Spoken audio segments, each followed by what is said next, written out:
Yaga yo. Now we do C block up in this bitch. You hear me? Man like Mo the Crow in the building. Harry. What's popping, man? Man, Billy. Hey, meet your YouTube, G. Man like Mo the Crow in the building. Hold up. Yo, Billy. Yo. Yeah. What's up, man? Walk on. How you doing, bro? Yeah, man. I'm there, man. Yeah? You know what I mean? Good day up on the college side. We out here.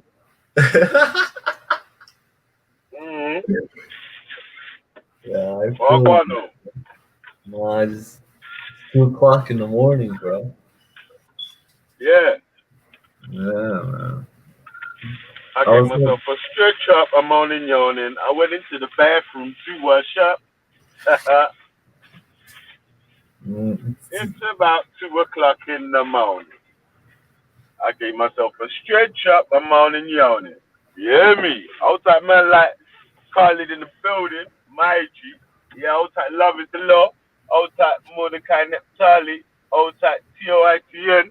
Big up yourselves. Yeah. So, boom. Let me read out the question of the day, yeah? What's the best way to tackle misinformation and willful ignorance? Ooh, I don't know, Billy. What do you think? Willful ignorance. Ooh. Yeah. Willful ignorance. Yo, does that fall in the categories of religion too? Well, anything and everything, man. Willful ignorance, like, it's a bit like the cognitive dissonance. Hold on, Billy. Hold on. What do you believe in, Billy? Billy, hold on. Believe. Like, do you believe in love?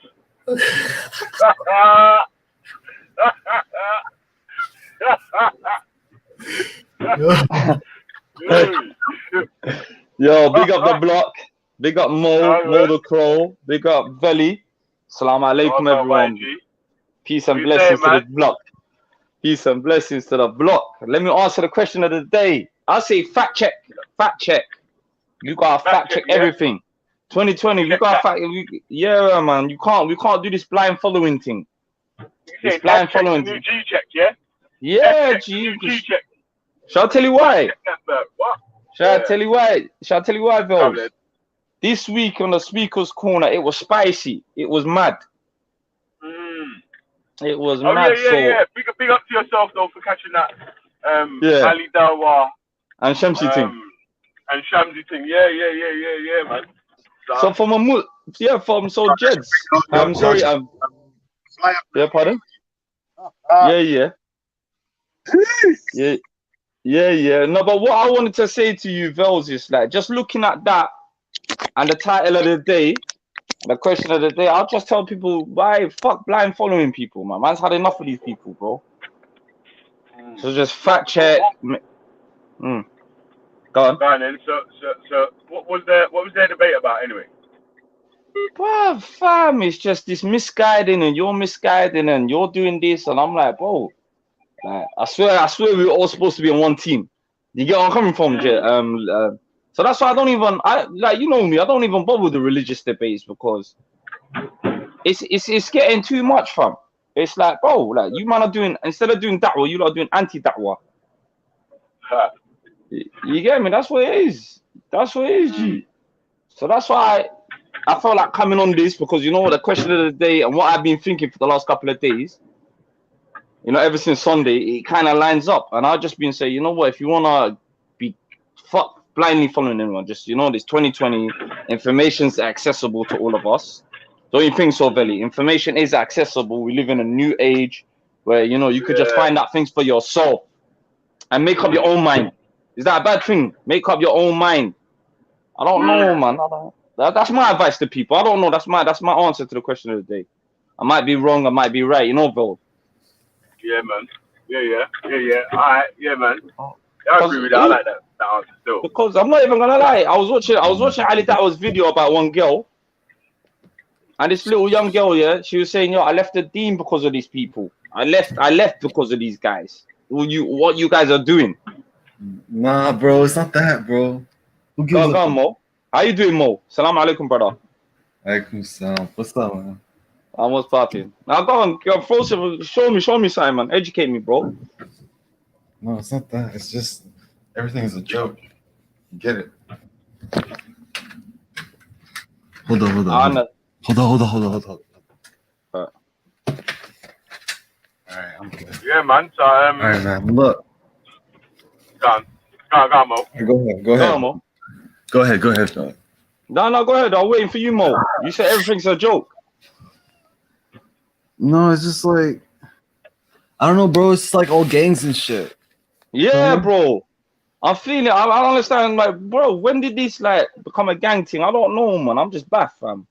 Love is the law. Welcome. Yes, man. I've seen that. I've seen that one time. Big up, BC. Big up, everybody. I've seen that since a long time, bro. It's not, you've been seeing it. You've been seeing it for a long time. I'm just new to this. Like I'm saying, I never seen this in my life, bro. Never seen antics like this in my life, fam. So I understand why people become team atheists. I'm never gonna become that way. But no, I don't consider myself. I'm not an atheist, bro. No, I'm not atheist. I know you, Mo. You're Shia, bro. I know you're a Muslim, brother, innit? I know. You know, I was gonna say, you know what the problem is here? Yeah, go on. I like. Sorry, man, Somali. No, go ahead. No, I think the problem is this exactly. The Valley's heading of the title is so important. You have no idea how important it is. It's crucial because when you like, I've never ever claimed to know anything about the Quran or Islam. I've never. The only debate I've ever had, the only Muslim I've ever debated was you remember Carmaine? Carmaine. Yeah, speakers. Yeah. He's the only. We debated each other. We ended up having a good laugh at the end. We got along really well, and we went through some moments. But I've never mentioned Islam because I don't mention things I don't know about, especially Islam. I stay right away from it because this is the danger. When you get people up here talking about the Bible, and this is what angers me the most, is that we take a lot of information from YouTube. We take a lot of people quote the Bible. They quote a bit here, a bit there. They take the bits they want. They take the bits they don't want.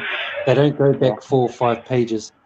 The danger in that is for us, like the ones that believe. There's a danger there because you're misguiding people that are lost, that they're going to believe what you say and then they're going to take that on. It's not the truth. Like, no offense to Khan. Khan's come up here and said a few things out of the Bible. He just has no idea what he's talking about. Like I said, I've never. He doesn't because he takes from here. It doesn't make any sense. You can't. Like if I give you a verse. You can't just read one verse. Hold up. Yeah. One second, Mo. Hang on. Mo, let him land, Mo. Please let him land, and you go up. 1 second. But you can't throw people's names on there, bro. Yeah, 1 second, man. So what I'm saying is, you can't claim to know something like a book that's got 445,000 words in it, and then you quote about 20 words, and all of a sudden you know everything about Christianity. And also when it comes to history, everyone's on this Rome, that Rome, that they haven't really looked in deeply what actually happened. You got to understand in Jerusalem, when the Jews and the Romans were fighting, this is 70 years after Jesus got crucified, a war broke out in Jerusalem. By that time, most of the disciples had already branched out and gone. The ones that were left, those were the ones who wanted to fight Rome. But Jesus said, love your enemy, bless your enemy, and do not curse. The Beatitudes, they left and went to do the will of the Father. Now, while the Jews and the Romans in Rome and everyone else are in Rome, now hang on 1 second. While they're in Rome, writing these pages of history, You got to understand that Rome was a polytheistic empire, Society. which they went around and so everyone that they invaded, they took on their gods and said, okay, as long as you pay taxes and give homage to Caesar, you can have your gods and have your this. All this was going on while the true Christians were already out there dying, suffering, doing what they had to do. This is the fine gap. This is the gap that I'm talking about. Like everyone that roamed this around Sikaharian, it's not true. They did, the Romans, the reason why he took on Christianity, because 70 years later it spread. People were taking it on, whether they were getting persecuted. It seemed to keep spreading. And what they knew that if they could take that and turn it into their own, then either they could have a bigger following, then they could mix it. It was basically, that's what the Romans were good at. They were good at taking on other people's, stealing other people's thing, making it their own with extra to it. I'm just saying, if you're quoting the Bible, you got to be careful, because when you quote these things to people that don't know about the Bible, they're going, oh, I said, yeah, that's what it is. Yeah, Christianity is Roman. It doesn't make any sense. I feel like the same. I feel like how you're feeling, but you know, the Islamic version way, where you know what, as a Muslim, I'd say I'm a layman Muslim. I'm not the perfect one. I'm saying I'm not the perfect Muslim, so people, my brothers and sisters, don't quote me. But I feel like there's a lot of that going on in Islam as well. No, from my bro, perspective, 100%. I think it is. Shall I tell you what? Mo, can I land? Okay, let me land, Mo. Okay, go ahead. Let him finish, man. Oh, we'll go. Let me ask you something. You said you're not perfect, right? Yeah. You took it to me, Mo. Yeah. Yeah. Go on, brother. Okay. All right, bro. You're not perfect, right? But yeah. I feel like these religious people, they're like, oh, I'm perfect and shit. You feel me? Like, I get this vibe from them. You know what I'm saying? No one is perfect. No one. Trust me. Mo, what does religious mean? What does the word religious mean? Do you know? I don't know, bro. I really don't know. Well, there you go. That's my point. I'm not going to say I do know. And that's the danger. That's the danger. You either do know or you don't know. Other than that, what's the point? No, but then again, love, ain't we supposed to be seeking knowledge as people, as people of the books, or as Abrahamic faiths? Ain't we supposed to be seeking things? But you also have to use your brain at the same time. You feel me? Some of my speakers. Yeah. I hear that, Mo. But how often can you use your brain if you're always being told to? Well, this is the way, that's the way, and this is the way. No, you're supposed to use your brain 24/7, right? Yeah. You're not supposed to. Alright, let me heal up Dan, yeah? But he just jumped on. Yes, big up, Dan. Yo, Dan, what about you? Yo, what you saying, Veddy? What you saying? I'm good, brother. I just come to see what I got on in the G, brother. I'm seeing one of your top shooters sliding towards theism. It's looking like I see James SC in the park on Sunday talking a little bit about Christianity and its historicity and stuff like that. I was quite impressed. What are you saying? You got these shaky members. What are you saying? You got a couple shaky members over here, then, baby. Listen. Hey, I'm saying though about James SC, yeah. Remember, be careful how you talk about James SC, yeah. Cause you see him with a polite voice and a Crocodile Dundee hat. You get me? Remember when he flicked out the bar because he like skin man alive. Wait, James SC's already ended himself anyway. Big up the undercover F-Nats. Big up the undercover F-Nats. Big up the people who think a debate is submitting dissertations. James SC, I'm here early. We need to get this debate down. There's no duck, and I want sources and all that stuff to be provided. I don't want to see you down at the park fronting like some semi-Christian, half-agnostic, kind of confused piece of something. Get on the panel. Let's debate ethno-nationalism. You ain't got to talk about religion. You don't need to talk about Islam for the day. We're just going to get into your theories, your thoughts on why you think the majority of the world leans towards ethno-nationalism. That's it. Jeez, the challenge has been laced. Where's the boy at? Where your boy at, man? Where your boy at, bro? Late. Come on, call out your top striker. It's been late for about 4 Come on, Dan. There's some top defenders on the pitch right now, yeah? Call out your top striker. Anyway, he's not getting past, man. Obviously, some power man shit. My man. You know how G-Block runs, yeah? Like we're saying, man. Yo, can you hear me? You go on, I Gigi. hear you, Billy. Hey, Yeah. I was saying that. You know what I'm saying though, yeah? When my you know how we do with on G Block, yeah, you get me, like anything to do with like fucking religion or whatever, all the G Block members are on the same page. When it comes to do with anything that's not religious, everyone's a free agent at that time. You get me? So, boy, if this is not a religious debate, whatever you man are debating about, yeah, that's different, isn't it? But if it's a religious So it's thing, not. then obviously, So it's not a party thing. It's a cutthroat. It's a cutthroat thing. Yeah, that's a free agent thing, man. You get me? Like, man, free agent out here, B. You get me? yeah. I just think it's long, man. It's long if you his half cut. His G-Block contract You hear states, me? his G-Block contract states, yeah, that we will crush all religions, yeah, all religious debates, yeah, we will link up like fucking, like Yo, the fucking relax, Billy. You can't do Transformers that, and shit, Yo, yeah. Billy. But Billy, when it relax. comes to other shit, everyone's like a free agent. Everyone's a free agent. You get me? You can't do that, Billy. Talking. Billy, you know how much people there is that believe in religion, bro? Damn, bro. Can't. Yeah. I think I James and C though, man. You hear me? When you see James to the test, go back. Whatever, I know that it's yo. You hear me? Yeah, man. Your top striker. There's defenders on the pitch. So he ain't moving nowhere, bro. He ain't gonna move nowhere. Yeah, We'll clamp him down, fam. But I like the way you threw him underneath the bus, though. You're saying, as long as it's not religion. Broken, man. if it's a religious debate, yeah, your offside shot will get broken, and James and C will get about a hat trick. You get me? Nah. In the racism debate and all this other shit, yeah. Boy, that's every man for themselves, innit, man, car. You hear me? I like that. I hear that, Gigi. I hear that. Yeah. That one there is different, no. But I was saying we're gonna, the top defenders. We'll lock up your strikers, fam. They won't move. You know.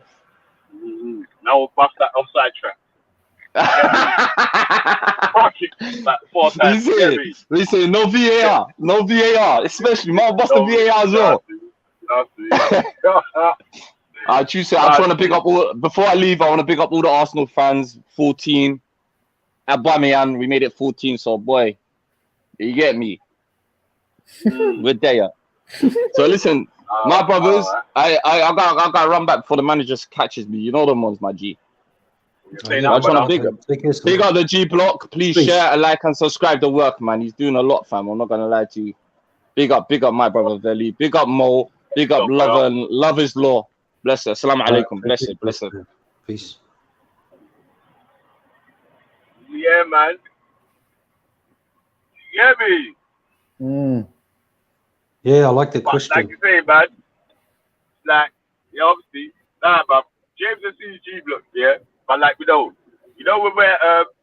we're dealing with the G Block topics, yeah, like the atheism versus whatever, yeah, that's where the G Block members are all officially the block. You get me? Anything outside of that, yeah, you can only talk to the official. There's the official. You get me? The unholy trinity. You get me? We're gonna make it the unholy quadruple, yeah, because we need to add Renegade after that one there. Now, yeah, me. Yeah, man. But yo, I'm in the tunnel, yeah? Cool. Hold it up for me. Yeah, good, man, good. Yeah, so Mo, what was the question of the day? It was what? You got any answers for that? Like, if you got to say, what's your... What was it? I forgot, bro. Something about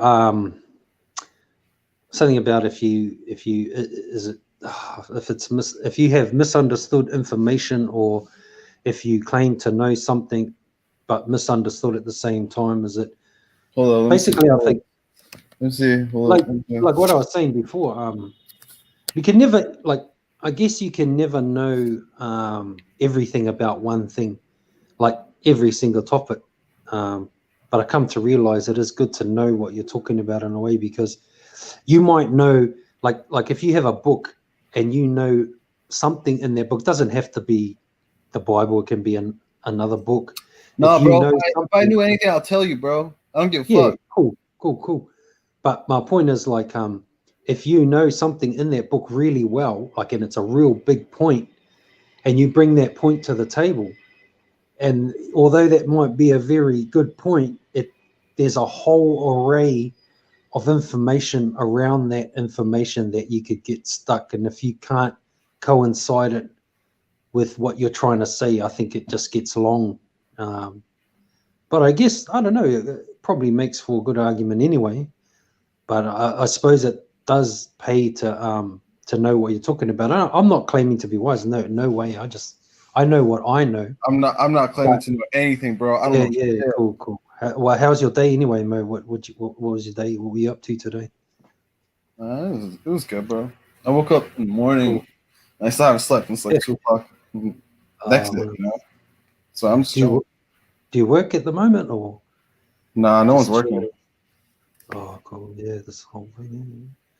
So, what's your trade? Do you have a trade? Do you have a work trade or anything like that? Do you did you used to work? Nah, not really. Oh, you're still young, eh? Like what, in your 20s or something like that? Yeah, I'm still in my 20s. Oh, that's good, man. I remember when I was young. Man, can't go back, eh? That's the problem, eh? Mind you, I think if someone invented a time machine, what do you think about time machines? Do you think they exist? I hope. Yeah. If they invented a time machine, what would you go back and do? I'd just go back in time when I was young, because I was chill when I was young. Yeah, I feel that, because I think like years ago, like, or maybe you always remember like when you were younger. You want to go back in time because it was racist back then, right?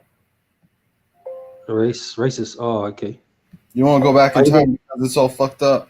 Trust me, bro. It was fucked up back then. It was bad. I know it was bad for a fact. It was bad back then. Right now it's good. Right now we should be happy, right? Because it's good. We can actually speak and say whatever is on our mind and shit.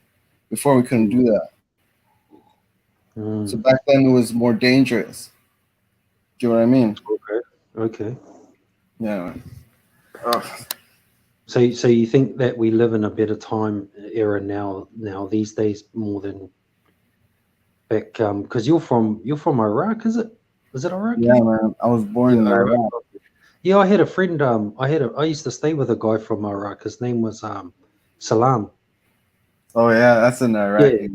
Yeah. I stayed with him, his younger brother, and his old man, and they used to. I stayed with them, and man, they used to like. He used to come home. This is a true story. Salam used to come home, and he used to come home, and he used to go into the garden like 2 o'clock in the morning. He used to pull out the beetroot, and he'd be in the kitchen skinning it, and like he used to beat himself up a lot. And I said, "What's wrong? What's the matter?" And he felt really ungrateful. Like he felt like he always said that he felt like he was letting his people down. So he used to hurt himself all the time. Like he used to freeze himself outside. He used to take things out of the garden. Like he'd cook up beetroot in the pot. I was like, what the hell is this going on? And he used to cry. He just used to cry out of nowhere. He just used to break down and cry. And we didn't know what was wrong. And he just where we're from is sad, bro. Yeah. So this was years ago. This was years and years and years ago. And I used to still see him around until I left. But he was a good martial artist, though. Him and his brother were right into martial arts. So he could. I've seen him kick a light bulb. He was really, really, really good fighter. Like really good at martial arts. And his younger brother, was really good at nunchuckers. And his old man was funny there. But he just used to do things like that. And I always used to ask him what was wrong, and he just always said, "Oh, my people, I shouldn't be eating this because my people are suffering over there." And he always used to do things like that. That's sad. Yeah, sad, man. But he came to our church and that, and we did the best we could for him, and we always treated him like a brother, even though he wasn't from where we were from. And he came out really well, man. And I think he's doing. I haven't seen him for like 20 years, but he went through a lot. Man. I think the last time I saw him was going through town with his family, and I never really saw him after that. Yo. What's up, Valley? Yeah, man. And let me say this though, yeah. Hey, no boy can't test the G block. Yeah. What? Say that it. No one can't test G block. Yeah. You can't touch the original. You can't touch the OGs of G block. Yeah. Well, one second, Valley. Like, what about like? You hear me? Cut up. You hear me? Man, you can't test that one. I will say this though, Valley. I will say, man is trying to go with the other man them at the you get me? Like, Yeah, I feel you. I feel you, bro. I feel you. Yeah. You get me? You can't test the JSC on a racism thing, yeah. And I try to talk about G block and shit. Like, yeah, man, boo. We're not having that, man.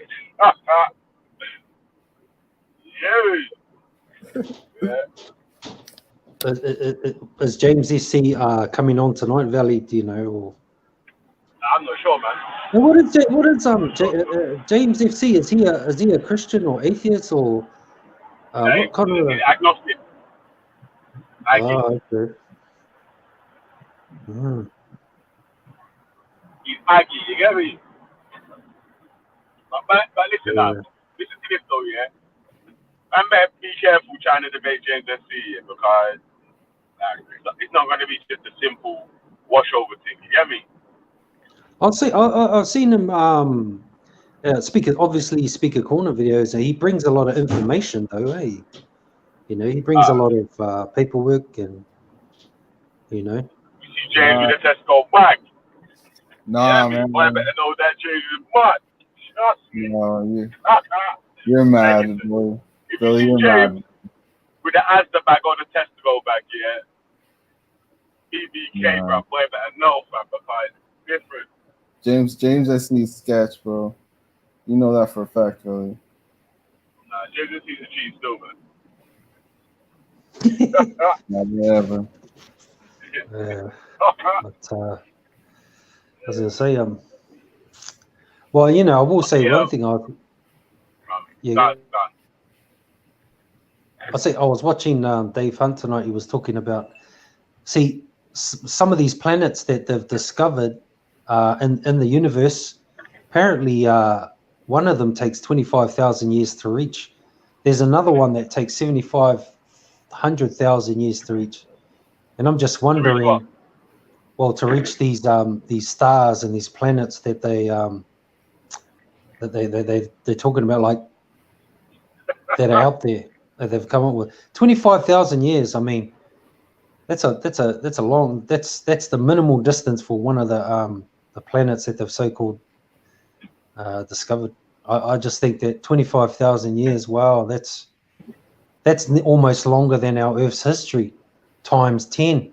I'm just wondering, is it really just a waste of money to even attempt that? You know, looking at the world, I don't even know if we got 1,000 or 100 years, let alone 25,000 to 750,000 years to reach a destination of unrealistic proportions. Yo, it's just unbelievable. Yeah, man. Bro, we don't even have fun. Tomorrow's the whole world's gonna explode, bro. Tomorrow. Right now, the world's gonna explode. Yeah, when's that? When's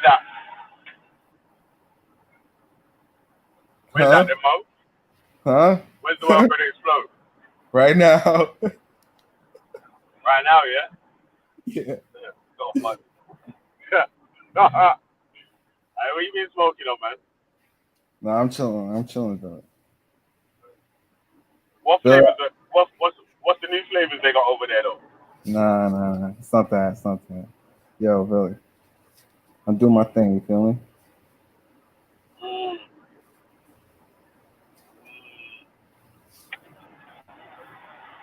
I can't say it, bro. I can't say shit on here. You know what I mean? Yeah, we say people want to bait you up, yeah? And start, nah, I don't want to start making Takfiro, man. No, I don't care. Takfiro! You know I don't give a fuck, Billy. You know, Takbir.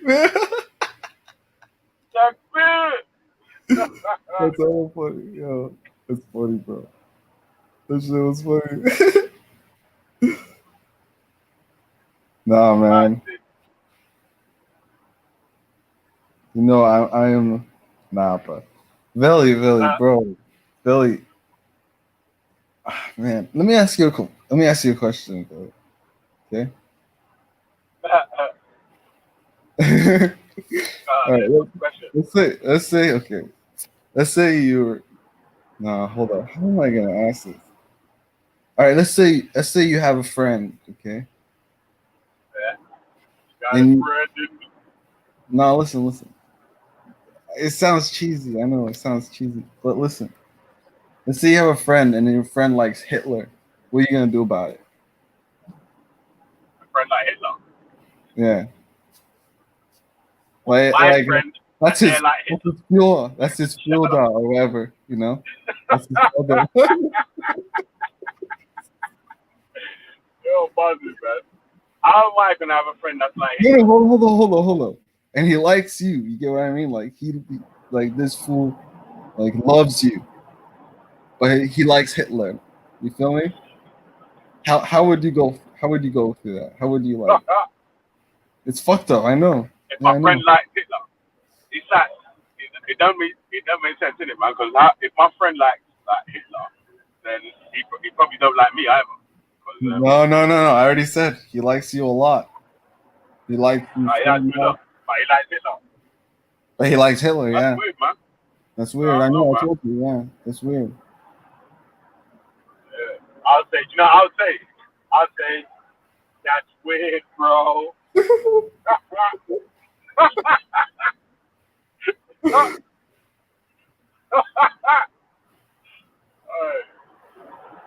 Alright.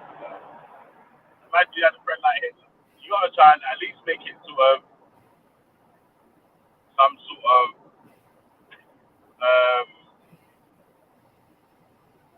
relevance. Like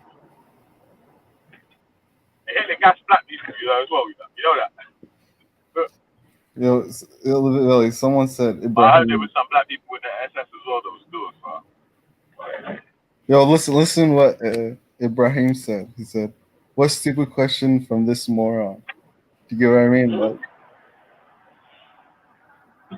this is a trip, bro. Everything's a trip.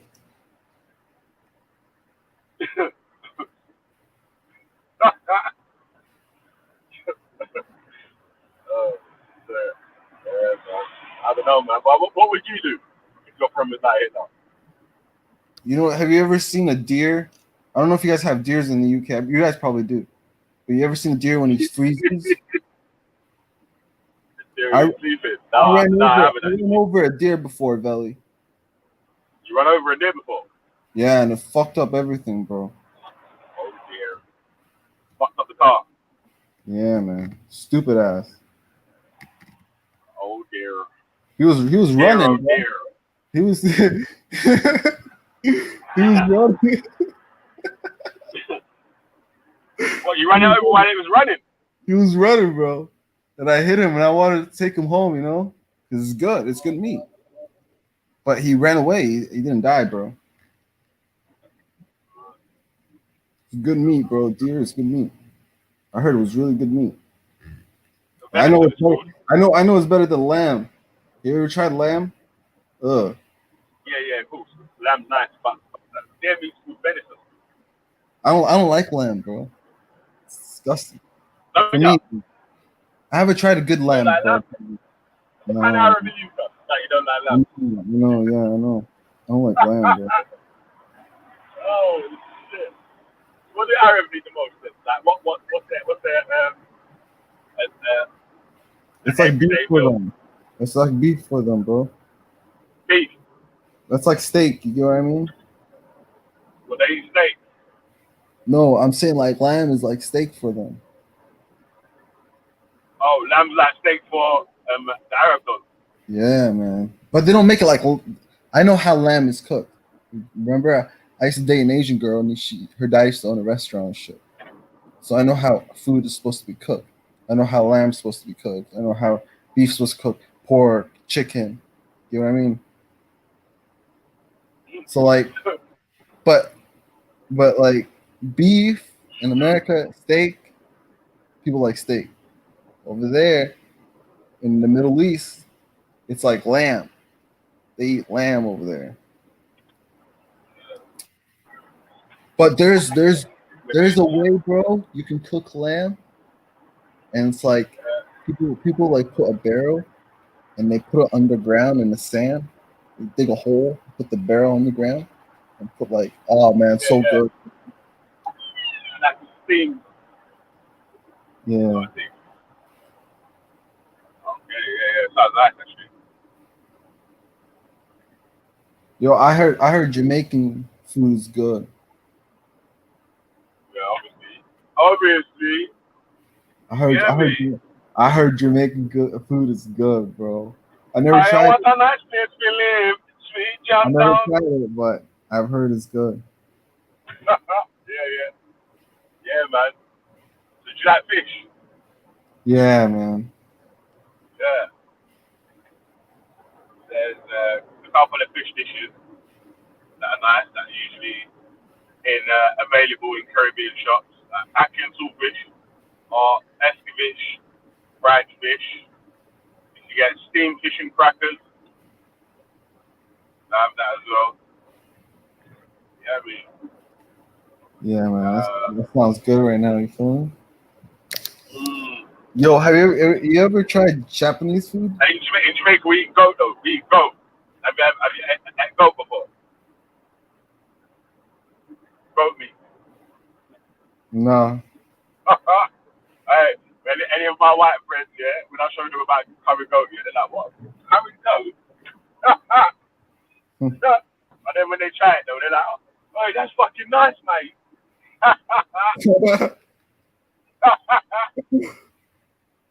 Oh, God. Yo, Billy, do the hillbilly accent. Sounds funny. Yeah, man. So next time you go to a Jamaican restaurant, yeah, We don't have one. Hold on, let me see if we have one. Do you one. like the best? What meat do I like the best? What meat do I like the best? I don't eat pork, but I eat chicken. Yeah. And beef. What meat do you like the best? Chicken and beef. Chicken and beef. Yeah. Yeah. So in a Jamaican restaurant, they'll have stew beef, peppered steak. You like steak? Yeah, man. Yeah. You can get I like steak. You can get stew beef. Stew beef, nice. Stew chicken. That's my favorite. Last time I heard chicken and rice and beans is my favorite. Last time I heard I can eat that 7 days a week. Yo, last time I heard you were saying something funny.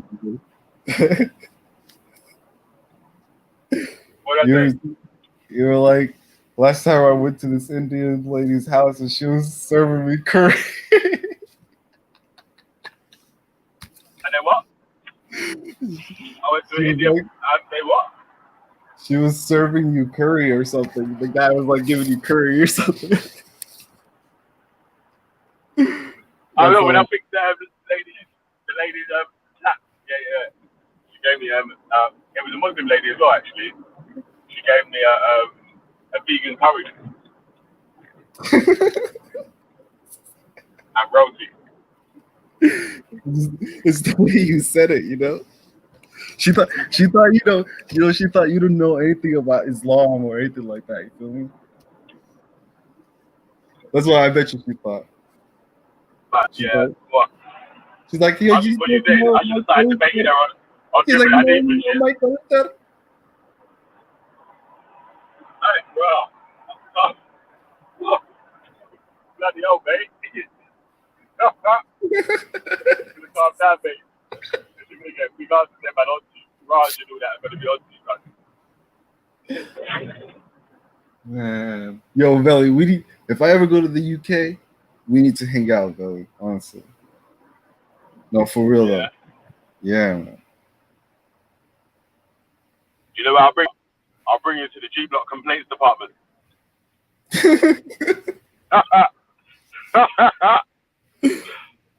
Yo, you bet you get a lot of them, huh? Hell yeah! But every time there's a complaint, we go to the complaints department, slide on the zip slide, and then that's how we deal with the complaint. Slide on it, we go G Block, yeah, and then that's it. But, it might not be worth complaining about. Yo, Veli, what happened to Issa, bro? I don't know, man.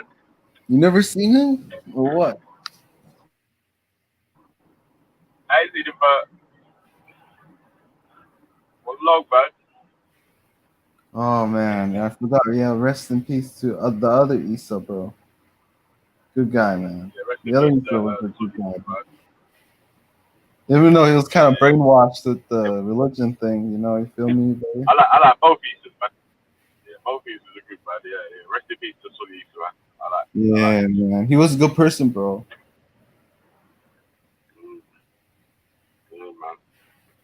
Yeah, man. Yeah. Trust I me. lost a lot of friends, bro. I lost a lot of friends, bro. And I didn't even go to the funerals, you feel me? Yeah. I couldn't even handle it. Yeah, hey, Lady D. Hold on. Lady D, you ain't seen the video of the G Block complaints department? Yo, listen, man. You need to go on the channel now, yeah? Go in the video section and look at the G Block complaints department, yeah? And every time there's a complaint made, yeah, that's how the complaint gets dealt with. With a G Block. Yeah, me. Just me. Yeah, man. Yeah, the video's only like 11 seconds long, so if anyone's got a complaint, yeah, about G Block or a complaint that they want to make, yeah, about anything that happens on the panels, go to the G Block complaints department video, have a look at that, and then leave a comment underneath.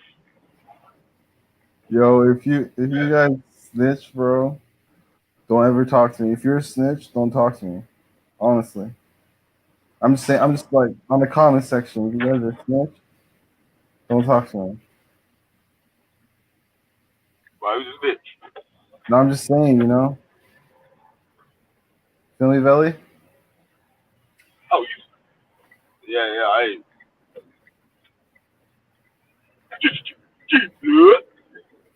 Yeah, me. Yeah, man. Bad it. So. Veli, 2018 Impala LT for 1,500. Impala LT 2018. Impala. What's that? Oh, that's a American car. Yeah, Chevy drive Impala. American shit over here, man. Yo, you don't have that, huh? We don't drive American shit over here, man. This is Europe. Damn, bro. I forgot. Come here, Yardi. We love men that never and Ardi. Yeah, we. Yeah, man. Well, yeah, man. Yo, but this car's hitting the back. I'm trying to get another car, Veli. Yeah, what car you get? I'm looking at this Impala. And then there's another car. It's a Toyota Camry. Camry 2016. Yeah. You see some of the cars that you're going to talk about, yeah?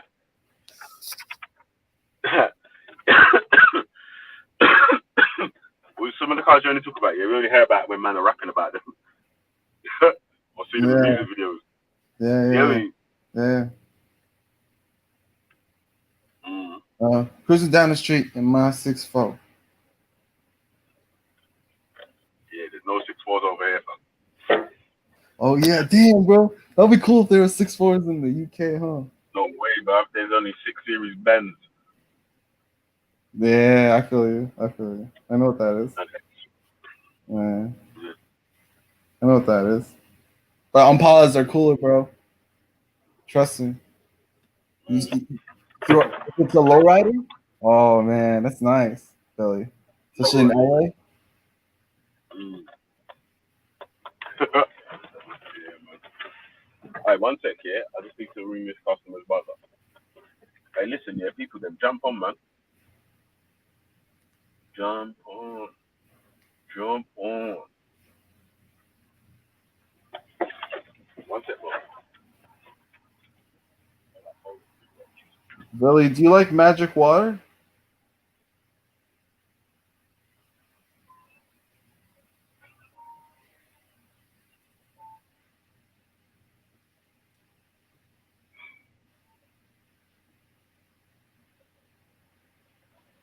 Yo, Billy, I'm gonna start investing, bro.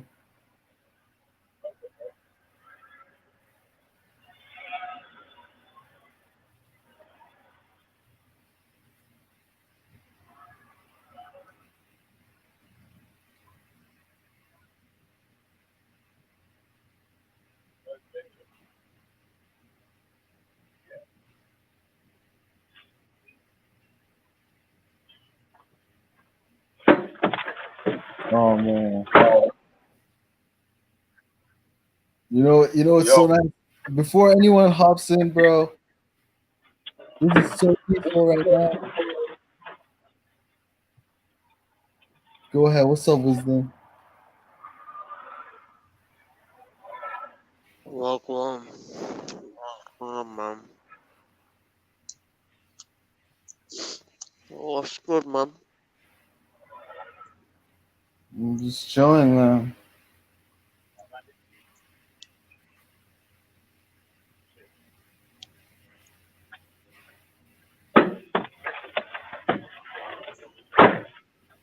Sorry, I'm having my breakfast now.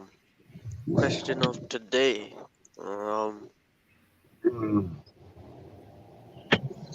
What's the best way to? Yeah, what's the best way to answer misinformation and willful what? Ignorance.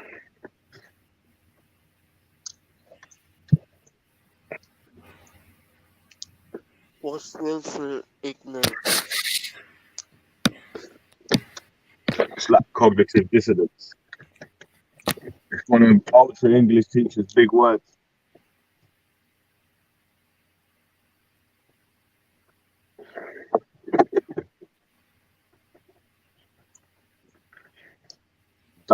You don't know what willful. You don't know what ignorance is. Yeah, I know what that is. You know what? So you know what willful ignorance is then. Yo, what's willful ignorance, Billy? What's that? It's like if I've pointed out 2 + 2 is 4, and we've agreed on that, yeah. And then the next day I say to you, "What's 2 + 2?" And you say 6.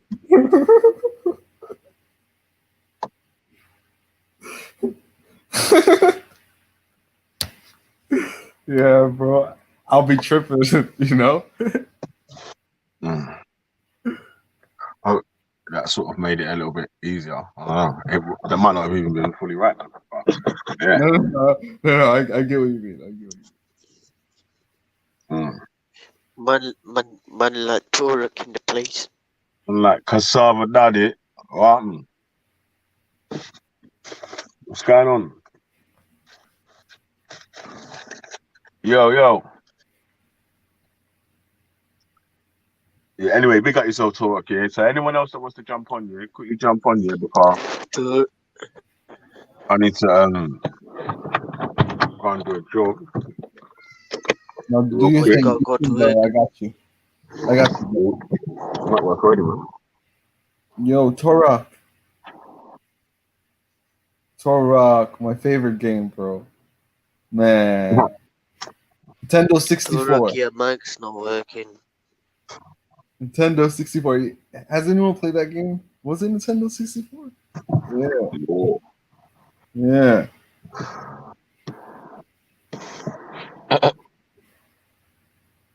My team.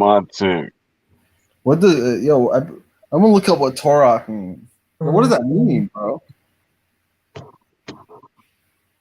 Turok. Turok. I don't even know. Let Turok tell. But his mic's not working, man. It means cassava in Arawak. That's what Turok means. And if you say it 3 times, it means cassava, planting, and bami. It says son of stone. It says Right. I mean,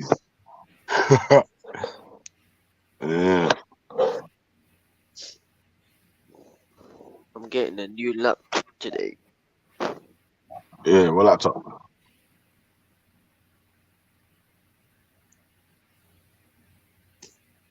What laptop you getting? Acer Nitro 7. Oh, what? Acer? An Acer Nitro 7. Yeah. Well, is it any good? Is it powerful? Trunk. It's a powerful one, yeah. It's mainly for gaming, isn't it? Gaming laptop, yeah.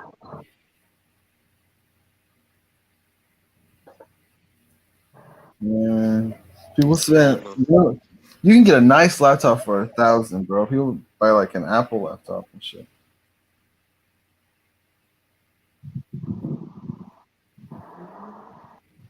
You must be crazy. I'm not paying 1,000, mate. How are you getting yours from? Mine I got for 400. No. I'm shy. Where you get your laptop from?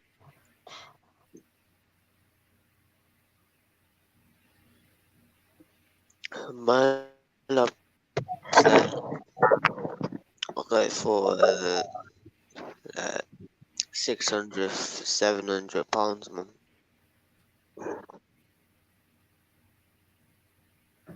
Yeah, pounds expensive. 700 quid.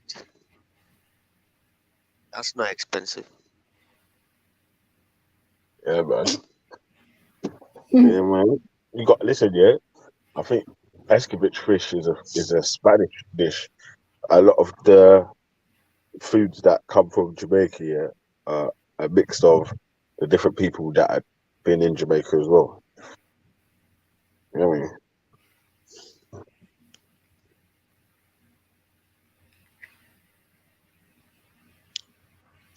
Okay, so if you guys are hungry right now, what would you eat? I'm eating some fruit right now. The fish don't in the sea already, Velly. Yeah? It showed that obvious. Escovitch. Your mic's cutting out, Talk. You said you shot escovitch fish, and then it cut out. Hold on. Yeah. You can hear you now. So if Scottish fish ain't in the sea already, it come by Spanish. It wasn't in the sea already. Did you say? Yeah. Then they know the style of the escovitch fish, innit? No kind of style. Onion. Yeah. How to cook it or whatever, innit? Oh, how the Spanish cook it? I'm not sure, man. Obviously, like the escovitch style, innit? And then there's the Jamaican one is a retake on the original Spanish one. No, sir. You said you don't think so, now? All right. Hold on one sec, yeah. Let me show you something. All right, keep talking though. Use that, innit? Yeah, not too sure about escovitch there. Because what else would they eat with escovitch fish? Yeah, boy, I don't know, boy. The Spanish, I don't know with them and them fish dinner. They don't seem that much. Yo, let me read it to you, yeah?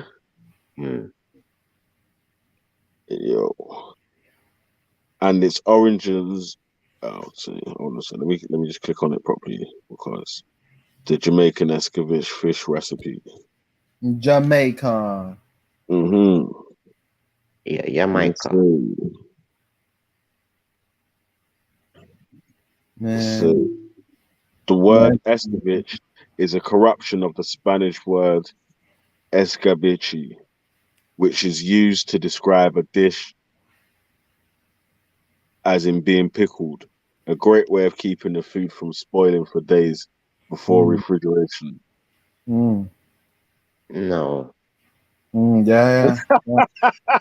No, that don't make sense. All the peppers come from the Caribbean, pickled pepper. Where you get the pepper? Yeah, the peppers come from the Caribbean, yeah, but the original style of pickling, yeah, the thing.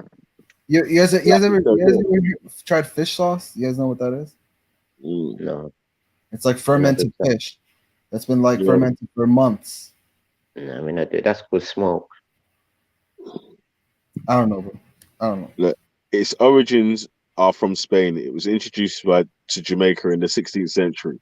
The word escovitch is a corruption of the Spanish word escabeche, which is used to describe the dish being pickled, a great way of keeping food from spoiling in the days before refrigeration. Mm-hmm. That's right. I used to date an Asian girl, and her dad used to own a restaurant and shit. Look what's pickled or pickled pepper. But that's our style, bro. All about what they call it, seasoning and all that type of thing. The only thing I could say maybe is foreign is maybe the scallion and the onion. That's all I can see on the garlic. Yeah. Don't worry, man. It's all right, man. You learn something new every day, B. You get me? No, I don't believe in that one there. If all they done is search it yourself. Search it yourself. It might be the interpretation the same, but the pickled peppers come from all the Caribbean, man. When them start pickle things. Yeah, they was pickling long time ago in Europe in the 1600s before they had fridges, innit? Before refrigeration.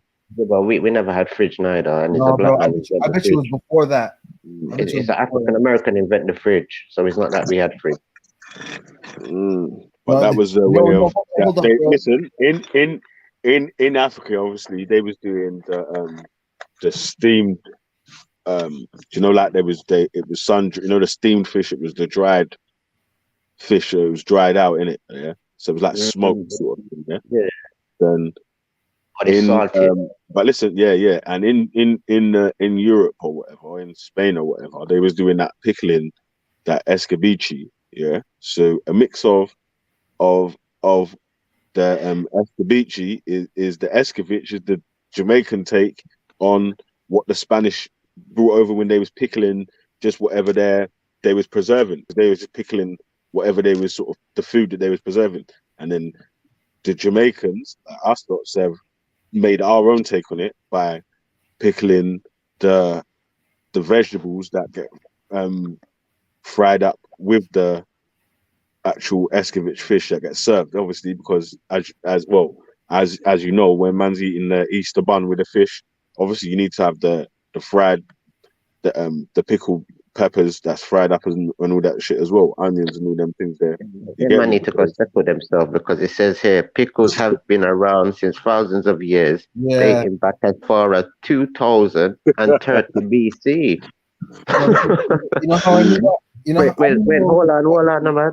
When cucumber from their native India was pickled in the Tigris Valley, the word pickle comes from a Dutch pecker in a northern Germany. The word pickle comes from a what? Say that again. The word pickle comes from a what? The word pickle comes from a Dutch peckle, a northern German pokel, meaning salt or brine. Two very important components. So salt and brine. What did they say first? What did they say in the when they was talking about the escabeche? Yeah, that it was a way of them preserving food in the Spanish. They just come to So style, wait, listen. The Spanish. Listen, the Spanish were the first colonizers of Jamaica, innit? Yeah. So obviously, anything that came from Spain that is in Jamaica now, obviously came from Spain via. No. Yeah, came from Jamaica via Spain. Nah. It says it there anyway, man. You can argue with yourself. Yeah, but they can't prove that. They can't prove it. They can't. No. They can't. They can't. It's already been proven, bruv. I don't know what you're talking about. No. Look at this here. It says for 2000, it should be in 2000 something odd years people been pickling. Yeah. And all it is a cucumber. It's a cucumber in water and salt. Google Escovitch fish and find where it started. Find out where it started. Oh. Yeah, you Google Escovitch, find out where it started. Yeah, and then because I got to jump off still, man. But yo, where's the rest of the people then, man? See, look, cucumber. They're fucking sleeping. Look, cucumber original. Man.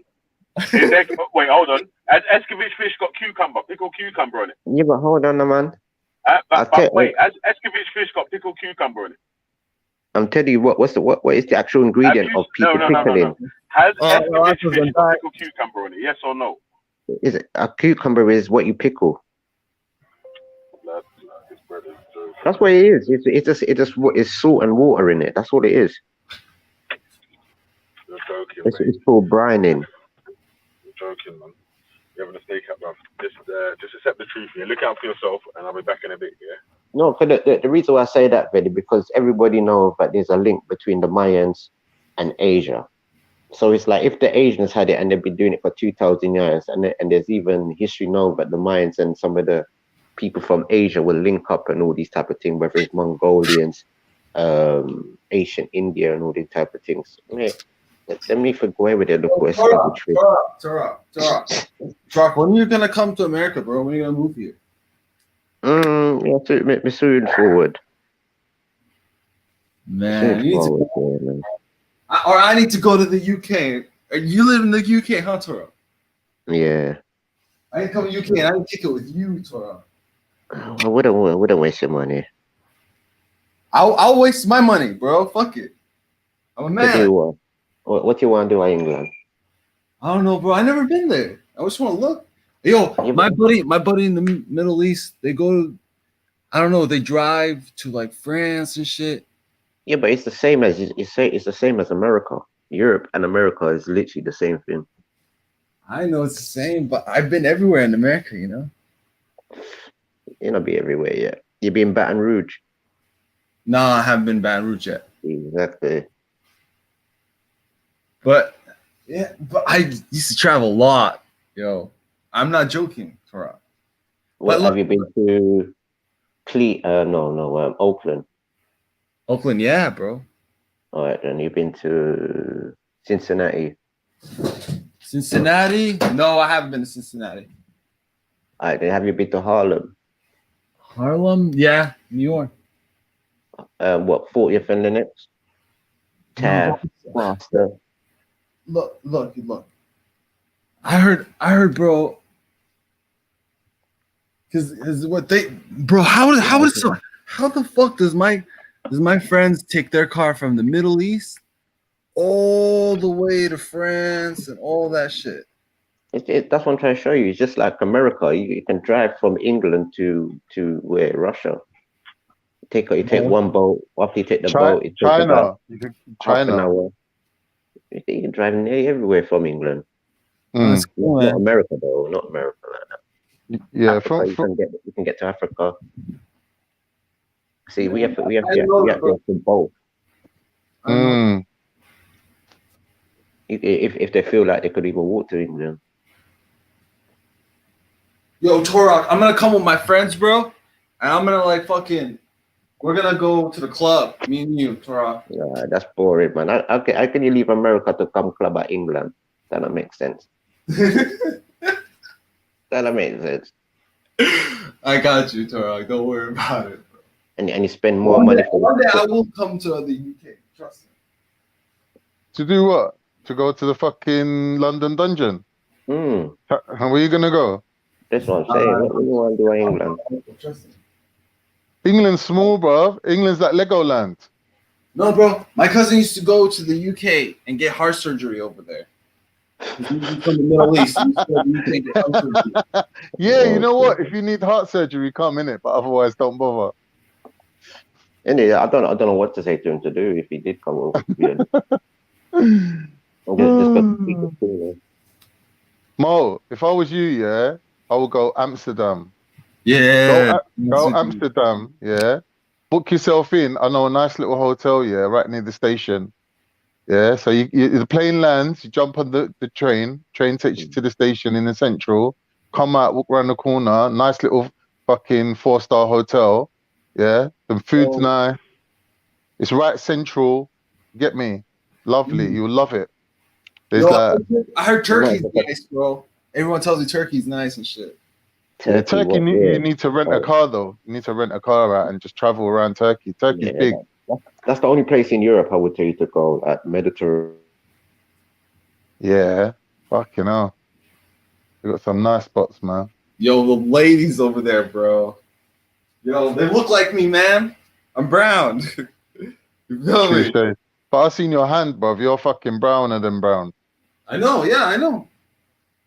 I'm dark. I'm Arab, bro. I like the sun. You feel me? I don't like cold. I hate the cold. Yeah, tell them that you're royalty, Arab royalty. See what happens. Nah, I don't do that, bro. I don't play games. Tell them you're a prince of Kuwait. Hell no, nah, I don't like that. I don't play games like that, bro. Why? It's fun. That's be someone else for a week, innit? Yeah. Get your story straight before you go. Fly out to Turkey. Tell them you're some rich Arab sheikh. I just be myself, bro. I don't need to be no one else. Just myself. Yeah, but they're not gonna like you though. Because in Turkey, like if you smoke weed, they look at it as if you're a heroin addict or something. Yeah, I know, bro. Same they thing. They really look down on it. I know. Same thing as the Middle East, bro. Same thing. Mm. Same thing. When I'm in the Middle East, bro, I don't do that shit. I like stay out of that. Oh, that's good. Because you know what? In Turkey, if they catch you with, you get caught. If they catch you with one joint on you, you're going down for a fucking 20-year stretch. Yeah, yeah, bro. Say if you went to the Middle East, what would you I don't know, like if you was a tour operator, where would you show people around in the Middle East? Bro, you can come with me, bro. Turok, you can come with me. But what are the spots that I was asking you? What are the spots? We can go have fun. We can go to Egypt and shit. We can ride camels, horses. Camp in We can go to the desert, bro. I have friends. I have friends in Egypt. We can go to their house. We don't have to pay for anything. We'll just go there and chill. We ride on camels and shit. We'll go in the middle of the desert. We'll shoot guns. That's not fun. Smoke weed. Nah, man. You don't even have water. Why am I smoking weed in the desert where there's no water? That don't make sense. No, bro. You think they ain't got water? How they living? How they living without water? Did you not hear the man say go in the desert? Yeah, so what you think they ain't got?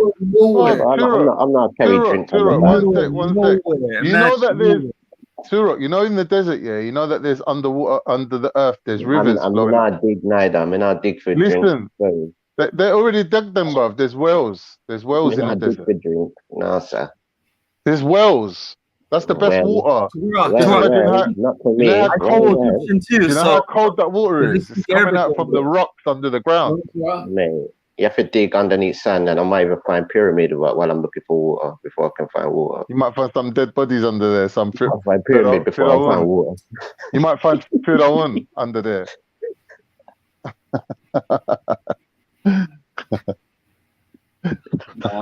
I guess Turok doesn't want to chill. I feel you, Turok. I got it. I feel it's not a settings. It's not a good settings, like, you know what I mean? Nah, I got you, bro. It's all good. Not a settings like that. Like Mo, why don't you go anywhere in the Caribbean? Why don't you go Brazil, Mo? Why don't you go Brazil, man? Why are you going to Turkey and Middle East? Like when you're so close to Brazil. When I used to live in LA, I used to talk to this girl. She's from Brazil, and she was so cool, bro. She's like, "Oh, I love this place. Like, I love my country, and she was like telling me shit, like hella cool shit about Brazil and stuff like that. Oh, we got Brazilians in London too, you know. I chat to them, innit? Yeah. Brazil, man. You should go there. Why don't you go there? Like, if I was you, I would travel all around the area. I don't know. Argentina, go Argentina, go Cancun, go Mexico. For what? Why you should go there? For Oman, there, innit? For Oman, Swayat. You know now about Oman? We travel for what do we do, bruv, when we're on holiday? We're looking for gal them, innit? So you don't tell us black folk, West Indians, like we should go to your place for Oman, do you? What do you mean? Mo said he's going to Turkey for the women. You just said that. No, we don't tell the black people to go there for women, though, do you? Mo's black. What color do you think Mo is? Am I my Arab? Am I Arab? We're kind of the same. Am I Arab? Mo, wrap two bed sheet around your head, innit? Come like one Arab. Hey, you from Iraq, Mo? Yeah, I'm from Iraq, bro. What? Yeah, see? He's a Western Asian. Well, in Turkey, like from your dark, you're dark, innit? They call you Arab, innit? Yeah, I'm if dark. You went there, if you went to Turkey, they'll call you Arab too. Yeah, I'm talking about the Jamaican brothers. Yeah, they still think you're Arab. They still think you're Arab. No, we're not Arab, Bridging. But that's what they think. No, when we start play sound system there, they know we're not no Arab, mate. I feel you. The only reason, Turkish people are so dumb, if you went there with dreadlocks and wearing like your colours, then they would be like, Bob Marley. Exactly. He must be a Jamaican. That's the only thing they know, isn't it? But you know, the funny thing is, some Turkish people think Jamaica's actually in Africa. Honestly, I said to him, you're more next to Africa than I would ever be, but from Jamaica. Oh, you killed it. Yeah, I don't think they get the same education we get. Like, when I say to some, like, I go into some shops and all that, and I'm like, yeah, you know, we all come from black people, innit? Like, they literally fall on the floor in shock. They're like, what? What are you even saying? I don't believe that. All humans come from black people, innit? They're like, no, don't say that. That doesn't make no sense, son. They start freaking out. What? My granddad wasn't African. Hold up. Yo, Turok wants to say something. Go ahead, Turok. No, but you lot are technically African, but do you lot say you come from Nubian people? Yeah, I don't know if me myself is from Nubian people though. But why say you're African then? Or when you are saying you come from Africa? Because Cyprus, specifically Cyprus. Yeah, you got Afro Turks there. You got black people that was there from the Ottoman Empire. What hairstyle? Yeah. You have Jericho Turk. What do you mean? They're black people from the one. No, man, you're not listening, bro. They're from the Ottoman Empire, innit? From them time. And they know Jericho ones. Just Afro. Nah. Just no. Afro. Yo, Turok, stop trolling, bro. Turok, shut up. No. There ain't no Jericho ones in Turkey, bro. Trust me. See, they're not Moors. Yeah, they're not Moors. They're Sudanese, a lot of them. No, they're not. They're Sudanese. Yeah. The blacks in Turkey, they're all Sudanese. Most of them, anyway. Jericho one of French or Mafia. Sudanese don't rock Jericho. Sudanese, they're hardcore. You know, Sudanese, they speak Arabic, bro. Yeah, they're hardcore, bro. You're gonna catch them on the American flex, busting Americanisms. Nah, man. Yeah, them tough. Yeah, they got lion and all them type of things to fight. They got what? They eat lions? I said they got lions to fight and walk around. In the Arabic, yeah. In the Middle East, yeah, bro. My cousin used to have two baby cubs, and they sold them. Another cousin used to have a monkey. Yeah, Sudan, Kenya, they may even Somalia here, they got lion as well. Yeah, man. Because that's like our culture. Do you feel me, Turok?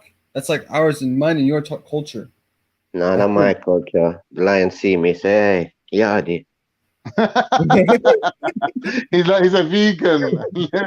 Let me yump on him. In season already. Let me eat the Yardi.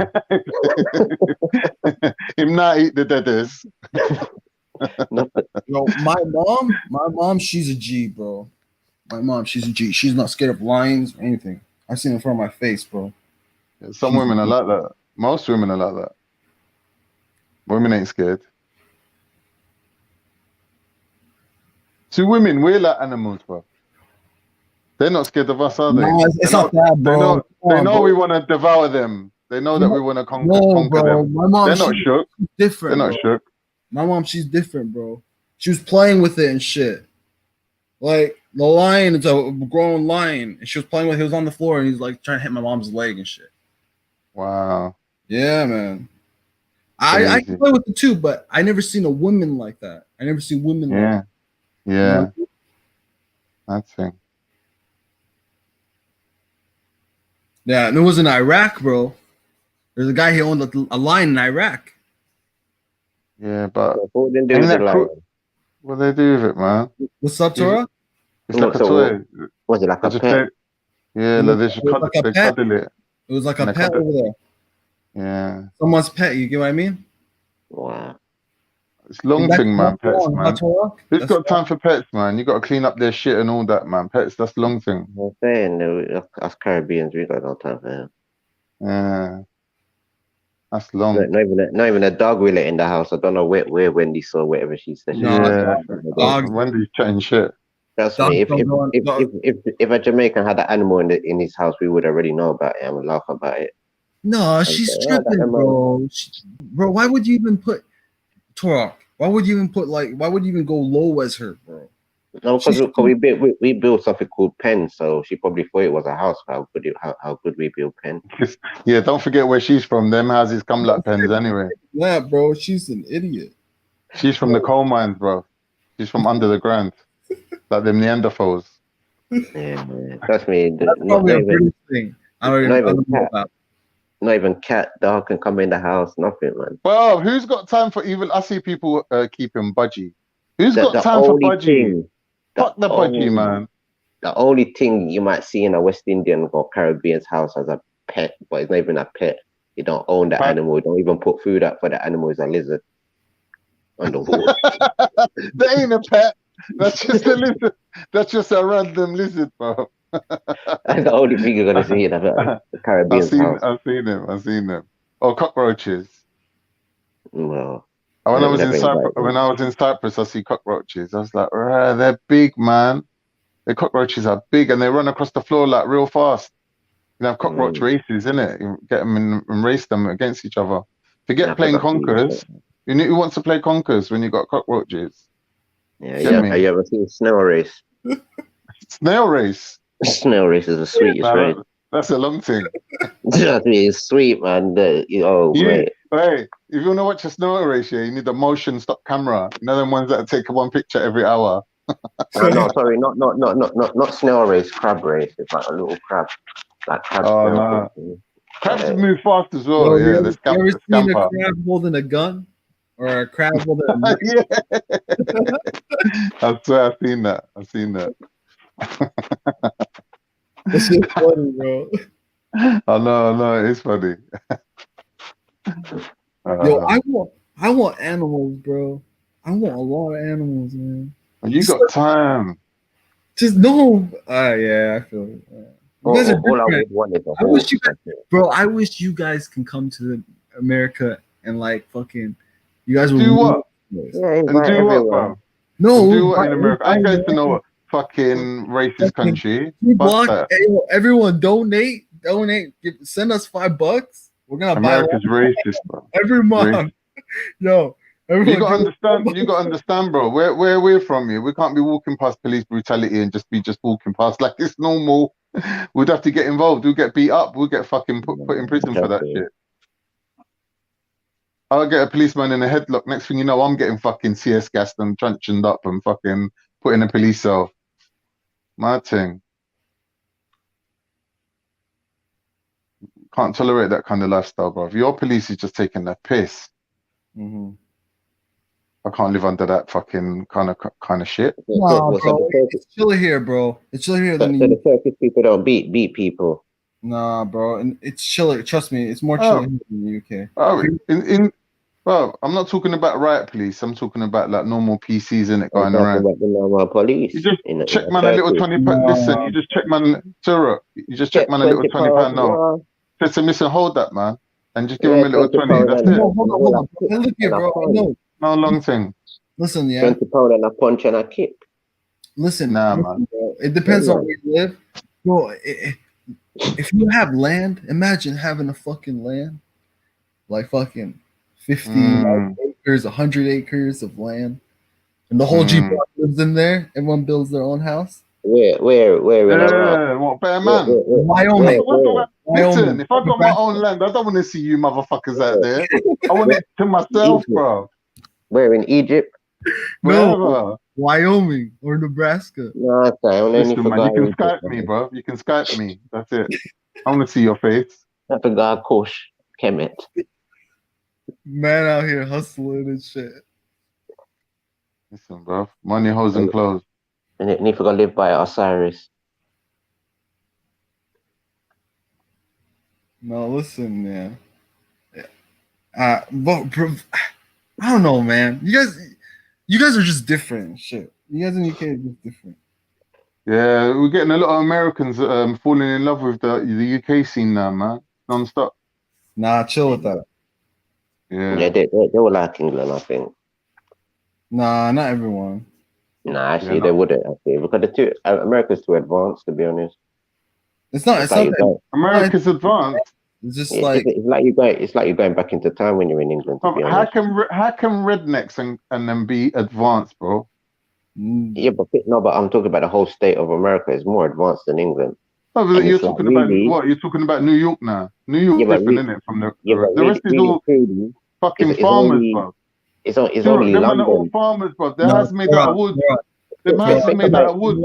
They haven't got proper houses. Yeah, but can't think about it. How many? It's only in London you get 24-hour shops.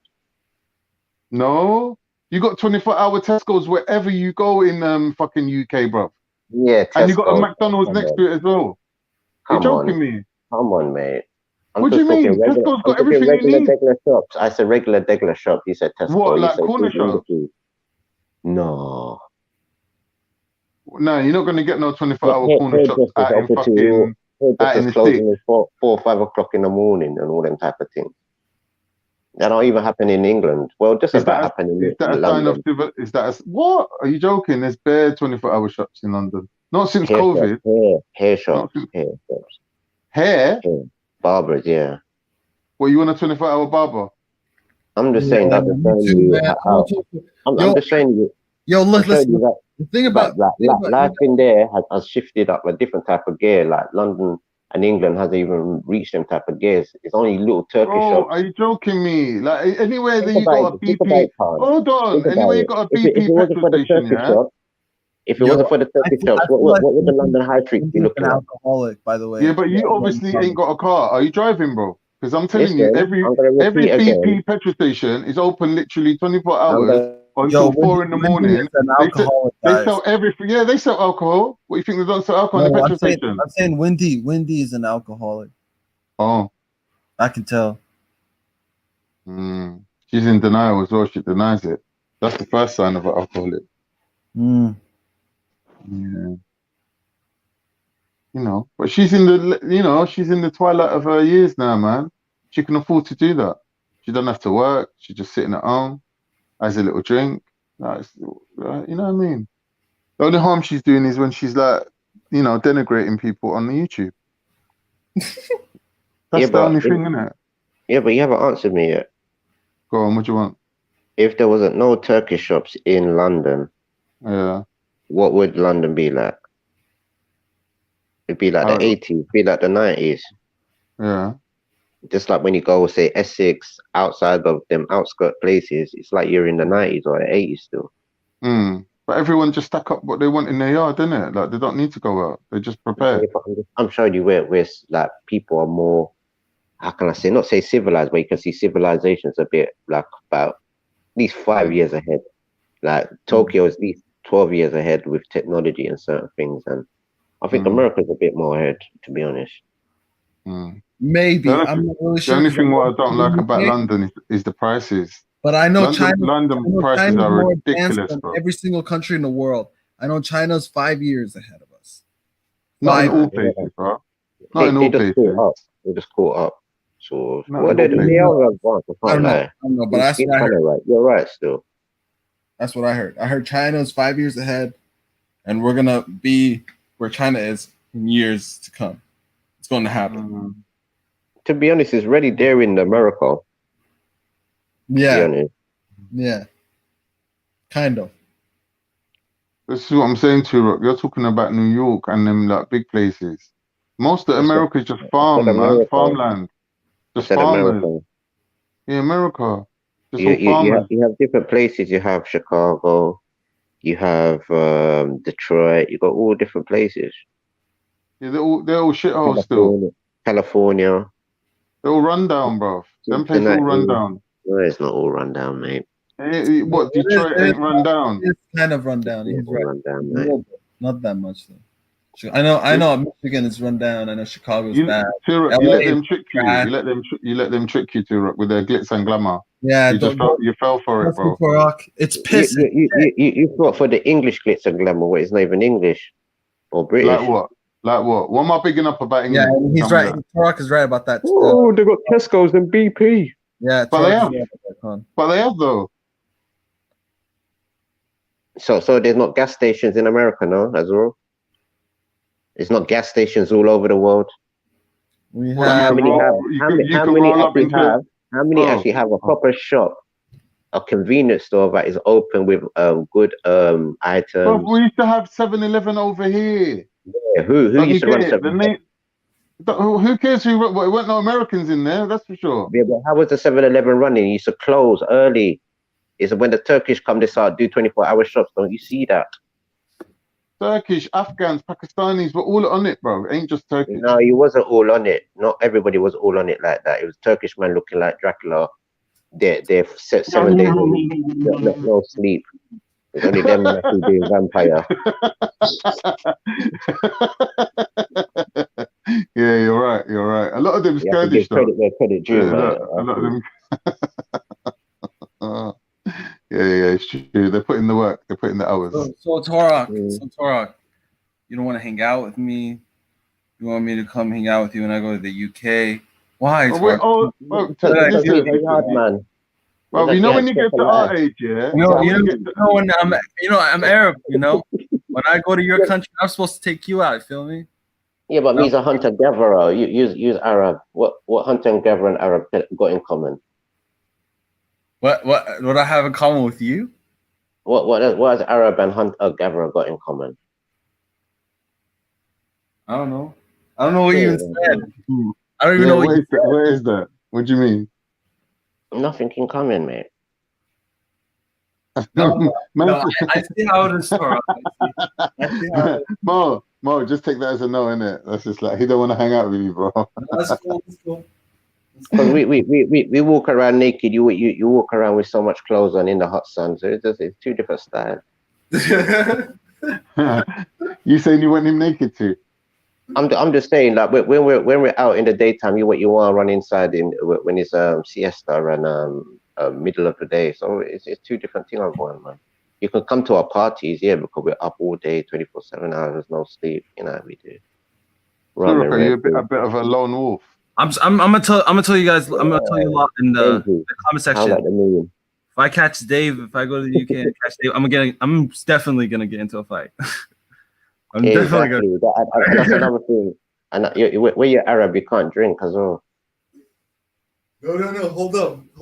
You're gonna drunk quick. You're gonna drunk too quick. And the people in Jamaica will pick you up. Turok. I can get some magic water from me. You know we have to put you on the back of a donkey. I'll take you out the water.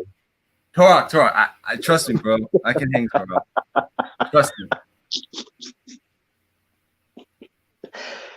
Yeah, because you won't be able to handle your drink, and we have to put you on the back of a donkey. So drop him at the hotel. What do you think this is, Jesus? By riding donkey. Do you think this is Jesus, bro? Turok's been reading the Bible too much. Things has been advancing, bro. Things has been advancing. We think we drink and drive. See, this is where you look. See, this is what you don't know, man. A donkey we take at night time because we're drunk. the donkey know where it's going at night time. Yeah, see, you can drive and drive off a cliff.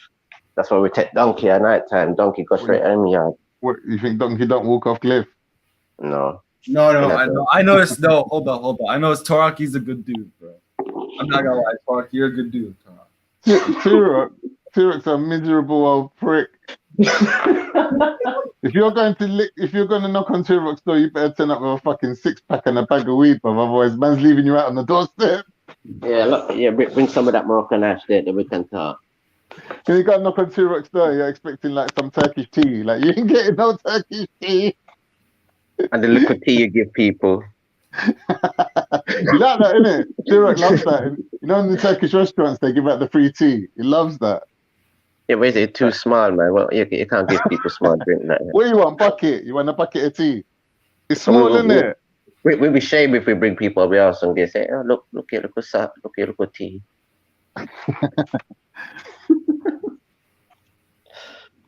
But all right, still it all right. Right now it's a nice time for Mediterranean food and yeah. You know what they're eating back home right now in Cyprus? They're eating fucking watermelons and fucking halloumi. Yo, watermelon and it's a lethal combination. Yeah, we need to share the stereotype as well. Listen. Have you guys ever tried like yellow watermelon? You guys ever tried that? No, I've seen it. I've never eaten it. I've never tried it. It's so good. Really? Yeah, man. You must have tasted that one, the yellow one. It's like yellow or orange. I think it's yellow. I've seen it. Like a white flesh. It's just a normal watermelon, but it's just instead of red, it's yellow. It's yellow, yeah. It's so fucking good, bro. Wait, it don't come like the watermelon. It's a bit more rounder and smaller. No, man. It's like exactly like a watermelon. It's just a different color. Yeah, I've seen it. Yeah, I know. Yeah, because my mom, I think she grew it. I've seen it in YouTube. Yeah, I've seen it on YouTube. I ain't seen it in real life though. Not here, not in the UK. Yo, I'm gonna smoke while you guys talk and do your thing. So what fruits you have in the Middle East? What fruits you have? Dates. What fruits we have? Dates. Yeah, dates. Figs. They eat a lot of figs. Everything is imported from other countries. And I think Turok, I think it's imported from Africa. See, this is like African Americans. We're not into the raisins and things like that. Kenyans are the big growers. Kenyans grow everything, man. Yeah, African Americans. Everything. Yeah, we don't like raisins. African Americans and Caribbean. Why? You know, we're not in a raisin. Why we have to eat raisin? What do you mean, man? Like, let's say you get so much grapes now that you're gonna end up throwing them away. Just turn them into raisin, innit? And you can eat them all year round. Yo, I'll be right back. We turn it into purple punch wine or soda. You're gonna make wine, innit? No, I make black grape soda. That's artificial. You know, eat raisin. Why not, man? Raisin goes nice in cakes, man. And you have the rum cake with the raisins in it. Yeah, that's the only time. But really, I don't think raisin good for the body. Wow, what you got against raisin? I think it makes people dehydrate. Based on what? It's too much sweet, too much sugar. Something like that, or it's just overly dry or something like that. So it literally looks for moisture in your stomach, so it draws that moisture out your body more. Yeah, no, like if you ate sugar, it'll make you retain water, make you hold it. Yeah, but that's what I'm trying to say. You have to have water. Sugar is the opposite of salt, isn't it? Like if you have salt, it'll push water out. No, but the thing is dry, innit? So like it starts absorbing water in your stomach. Why will it start absorbing water? And what do dry things do? Depends how absorbent they are, not about how dry they are. If you ate wood, yeah, dry wood, would it start absorbing water? Wooden, innit, obviously. I eat wood down, yes, sir. You have gas. Combustion. You think you're an engine? No, it depends, man. That was joke last night on Born Riches, isn't it? Oh yeah. I was listening to man waffling on for 1 hour. That fucking guy. 1 hour. Yeah, I think so. Yeah, that I was mean, so funny. That was funny. he was hilarious. Yeah. The thing is, he ain't trying to be funny though. He's trying to be serious. He tried it, innit? He tried his best. Like, yeah, hip hop is definitely. Yeah. Man needs to check his electrolyte balance. You have to go all the way over to East Africa, nowhere near West Africa. Yes, they rap.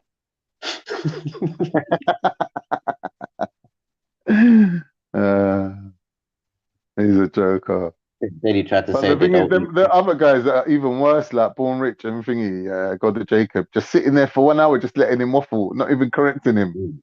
Exactly. I don't know how people can. I can't do that. I would have to say something, like even a little hint. Like I would be like, I'll be "Bro, honest, shut up, bro, with please, I beg African you." Americans, it's like they like all of that. It's like where they've been programmed to say, hear everything good out of Africa, nothing good from them. It's just like they're so programmed for it. So the minute you start saying, hold on, no, that's actually ours, just think like it's like you're fighting against Africa, but it's not actually fighting against Africa. It's just trying to get some perspective into the actual topic instead of just saying, You get that a lot, innit? You get a lot of kickback from people. Yeah, because they don't as actually if know you're their culture. anti-African. I don't think you're anti-African. No, because realistically, even in Turkey, they have okra and black eyed peas. Yeah, definitely. We love all they have that. a rosa rice and all them Yeah, type of things. yeah, of course. But we're close to Africa, innit? Oh no, I'm just saying West Africa, like that's the most thing we did get there, and eggplant. And I'm thinking, look, Turkey, all these places got the same thing. Yeah. You know what I mean? And it's like everything else actually comes from America, but nobody puts no credit on it. You know what I mean? Everything they're just gonna say is soul food is strictly African food, but you can't get that type of dinner from Africa. Like, you know what I mean? It's just they don't do it. It's not in their culture for them to even do it themselves. You know what I mean? It's only now where everybody looks on the internet to cook like everybody from around the world. What was he talking about, Kingo? About the eat balls penis? Like, why is he fixating on that? I don't understand that. When people talk about exotic places, like they always like to put an extra little like something strange. Like, why can't people be normal wherever you go? Like, why does it have to be like they're up to some weird shit? They're eating chitlins. They're eating chitlins. Yeah, like so what, bro? They eat chitlins and what? Like English are eating black pudding. Chitlins. I don't even know what it is, brother. Like they were saying, it's the chicken guts or the chicken that plot. Oh, that's all right. That's right. Yeah, but like English is eating black pudding. They're eating haggis. Like what? Like because Africans are doing it, or black people in America is doing it. It's like, oh, it's something strange. Yeah, but it's not. It's just a normal thing, isn't it? Like, what's black pudding, bro? Like, man's are eating blood soaked into barley or whatever. It's just like a scab. You're eating a scab, bro. Eating scabs for Christmas. What's weirder than that? That's the weirdest shit I've heard of. Oh man. You know, sometimes when you smoke a lot, you just stop getting high, so you sleep and wake up and shit. Yeah, your receptors are saturated. You need to go What strains you got? What kind of what you have there? Oh man, he's got it all. Dispensaries. Huh? We have dispensaries here. No, but what you have at the moment? Everything. Personally? They got everything. Oh, you work in a dispensary? No. I don't work there. I don't work, bro. So what you have? What drawer? What's your drawer? You don't have a drawer? Like what you got on you? Like what are you smoking today? Like them people don't smoke fuck all, mate. Nah, I've seen him, bro. Cigarette. No, I've seen him, bro. There's looks, yeah. They come in fucking little canisters like cigars. I knew Port Cliff. No, they come in canisters. He's right. So what is the what's the strain? Pre-roll thing, man. Bro, I smoked Maui Wowie. I smoked some lemon diesel. Smokes fucking fellowship. I don't remember their names. I don't really look at it. That's what I'm saying. Man can't remember his own name. Yo, listen. Man can't remember his own name, let alone he's gonna know the name of the thing. Yo, I like indica and sativa because I was smoking indica, and then I'll stop, and then after I stop smoking indica, I'll go to sativa, in one day. So I'll smoke. No, you need to change though. You can't just smoke the same thing. Like you need a bit of maybe indica at this time or sativa at this time to, you know what I mean, balance it out. There's even a hybrid. Do you know what that is? Yeah, obviously. It's an English word, All of isn't it? them. Hybrid. All of them are hybrids, really. Yeah, of course. No, but who fuck that? Who cares about that shit? This shit is gay. Smoking and that shit is Exactly, it's gay. Some of them are hybrids are gay. That's why you have to care. no, Turok, I'm saying like all that smoking shit. Mo, did you hear what he said just now? And guys, some of the hybrids are gay. You have to care. Yeah? Whatever. What it is, Mo, Turok, yeah? Turok, But listen, listen, Mo, 1 second. If you go up into the Blue Mountains of Jamaica where the Rastas live, yeah, they got strains of weed, yeah, and they can treat illnesses and ailments with it. Yeah, because they know the difference between each one. But here, you're buying it for medicinal, like you're buying it for recreational purposes and it's not overdoing hybrid. it. And you're not looking at the actual effect of what's happening to your body. Because see, with the hybrids it's a now, medicine, bro. It's a medicine. With the hybrids now, it's like they tune that weed to do certain things. So sometimes they tune it for you actually not to get high and all them type of things. It's like when people play around with the weed, what they should do though, Turok. What they should do instead, they should let you hold on 2 seconds. What they should do is let you have the original plants and let you mix them instead of actually mixing them as plants. Instead of just mix them as actually herb. Yeah, then you'd be a witch doctor. No, listen. Instead of mixing two plants together, just give them the 2 separate plants to mix for themselves. Don't grow a mixed plant. Because when you grow a mixed plant now, you take good things out and sometimes you have bad things and vice versa. You don't even know what's going to be the result. Yeah, so you might as well just have the original ones and just have them separate. And when you feel to mix them, if you want 25% indica or something, sativa, you do that yourself. Don't actually grow a plant like that. Turok, you know they're all smoking female plant, innit? So they're getting their female hormones from the plant. No, it's all crossbreed and all them funny weed. Yeah, but they're all, but the weed that you're smoking is all female. It's all female. No, hold up, chill out. It's female. It's not that. No, it's chill. It's female. It's female.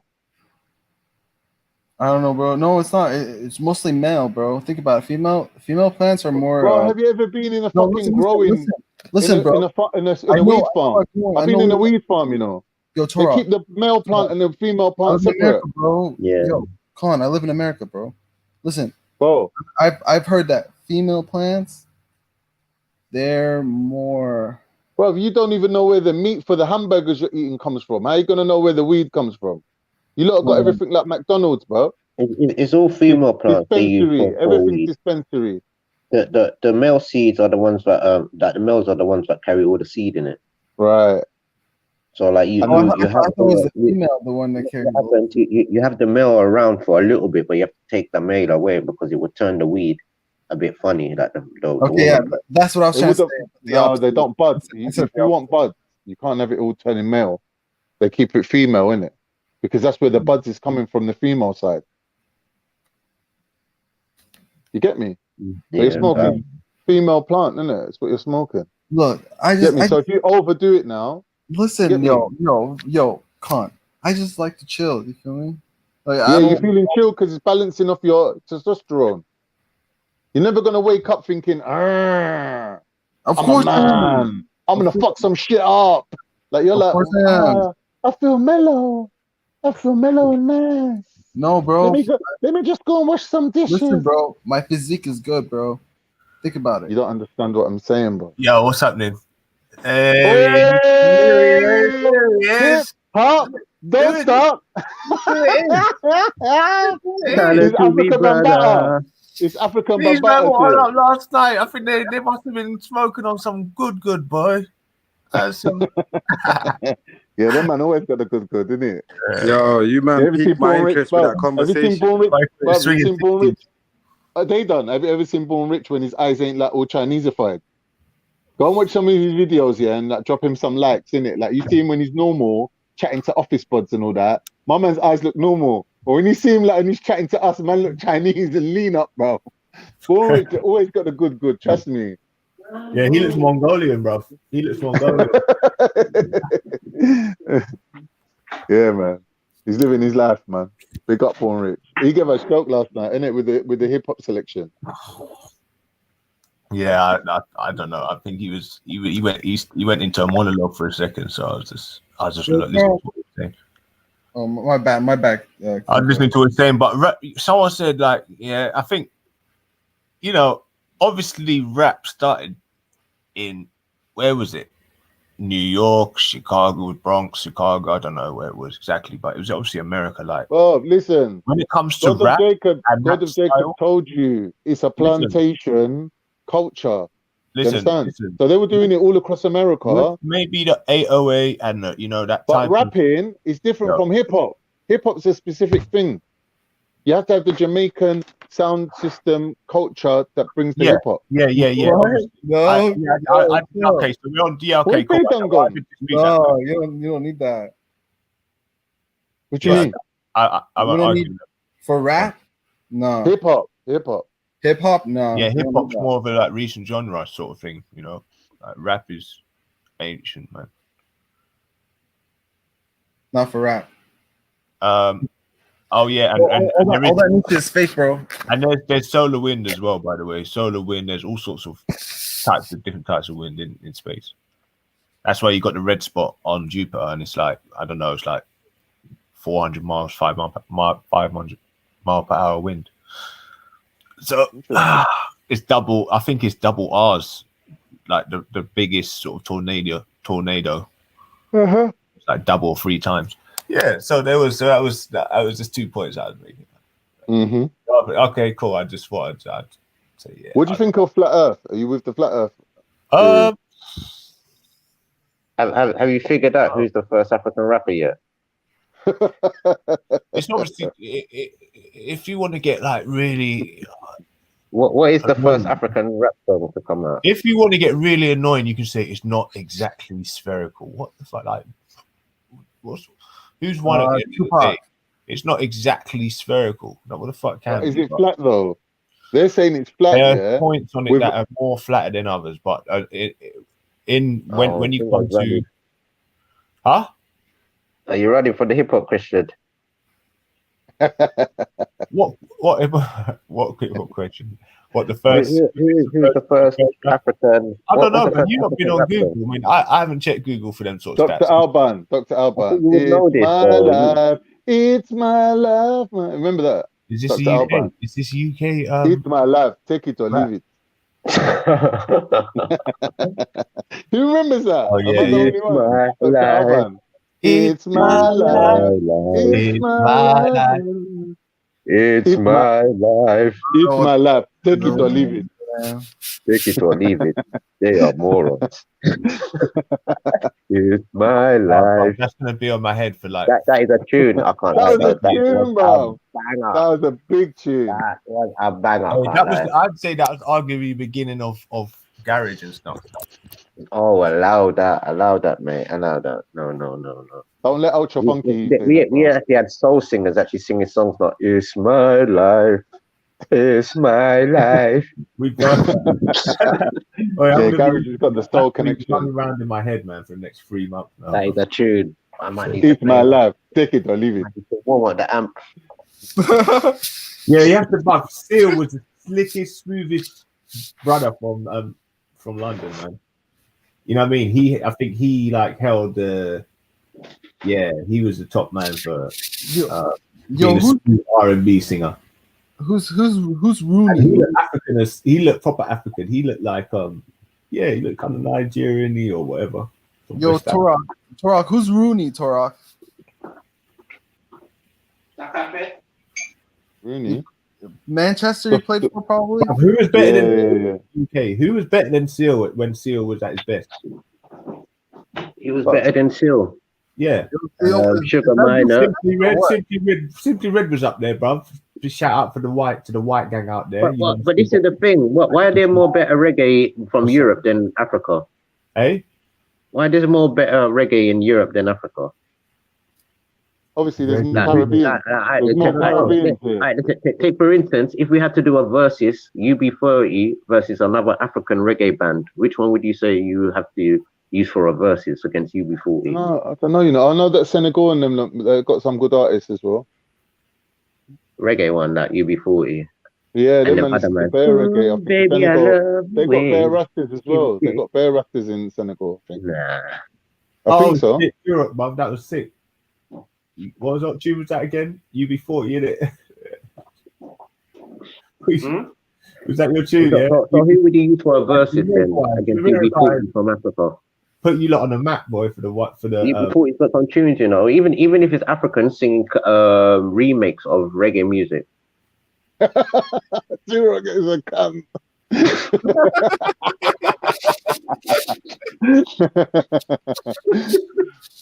No, but you know what? Reggae artists do the best remakes, but they could take a boring, dry English tune and just make it a hit. Who remembers Holding Back the Years? That old Simply Red. That's what I'm trying to show people. I cannot listen to that guy singing that tune. Like I will turn the radio off. But the reggae version, I'll listen to that all day. Like, wait, we need to see them do a versus. Oh, Virtual Insanity for what was it? Jamiroquai. All right.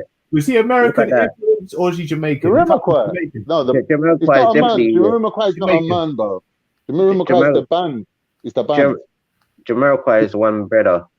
It's one. No, Jamiroquai is the name of the brother. Jamiroquai. Let's not get into that. Man. It's the name of the band, bro. The man's name. So what is the name of Jamiroquai then? Oh, what was he Jamaican? His name JK or something like that. What does JK stand for? It don't stand for Jamiroquai, that's for sure. No, it wasn't. No. It was but more like. Either way, you could tell that he's got his style from the Americas and the Caribbean, Northwest lad, I think, West London lad. His look was Caribbean, but his flow was. Did you not see? Did you not see him wearing an Indian hat? You're right. His first tune. That's a wicked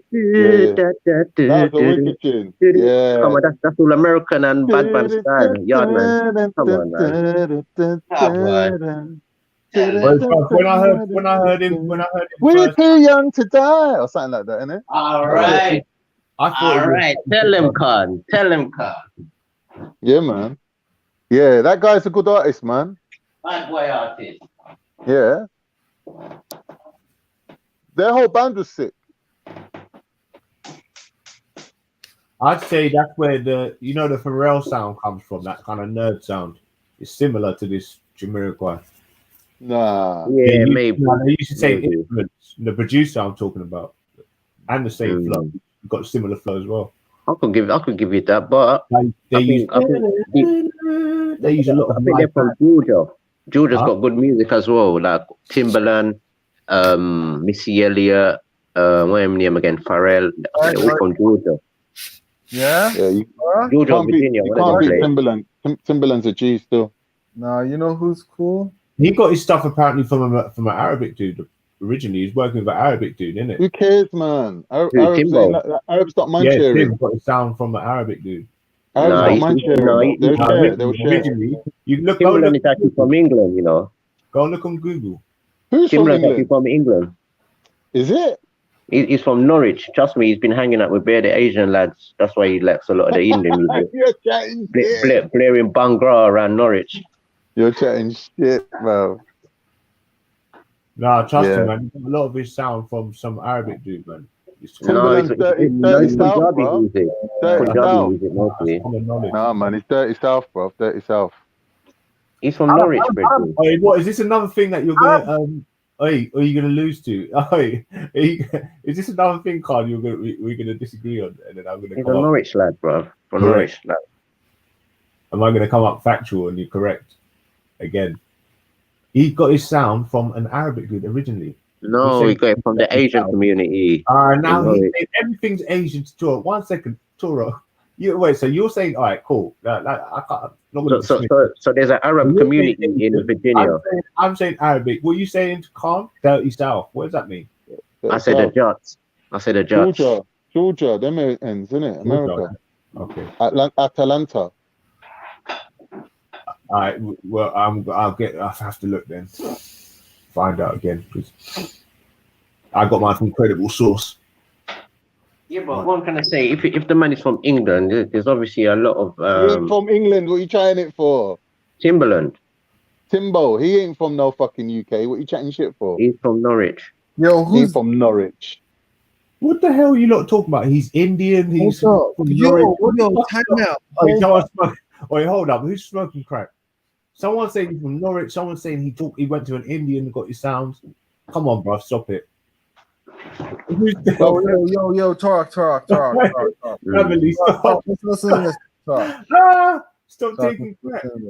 Not crack. Not smoking that hard stuff that you just get off the street. If it's flaky.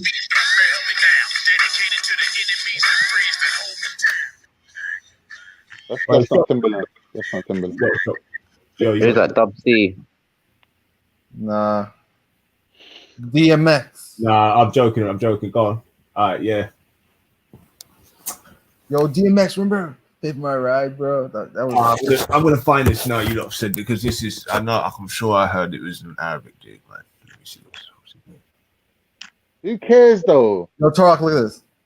Me. If you can't just go out saying something that you don't know. How's Bruh, that even hey, DMX listen. though? Stop telling my man to play blood clot music on the fucking show, Yeah, man. man, I like It's it, gonna man. get a strike, man. What I said, man. I don't know who's. Oh, fuck, man. I'm on the blood clot customers' yard cussing bad word and shit, man. What's wrong with you, man?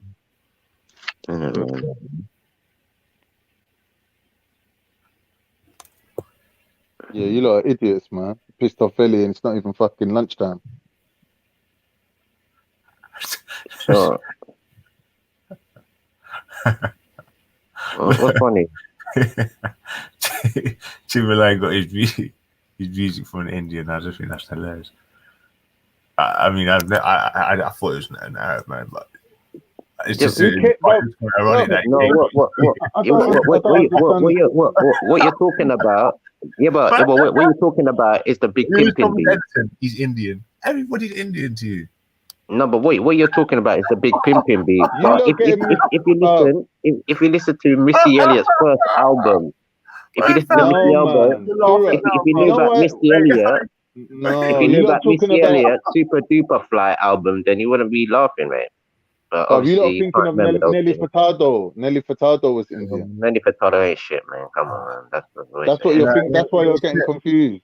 Yo, you know who's cool, bro? Not you. You just got us all in trouble, you prick. DMX, bro. Fucking. Yeah,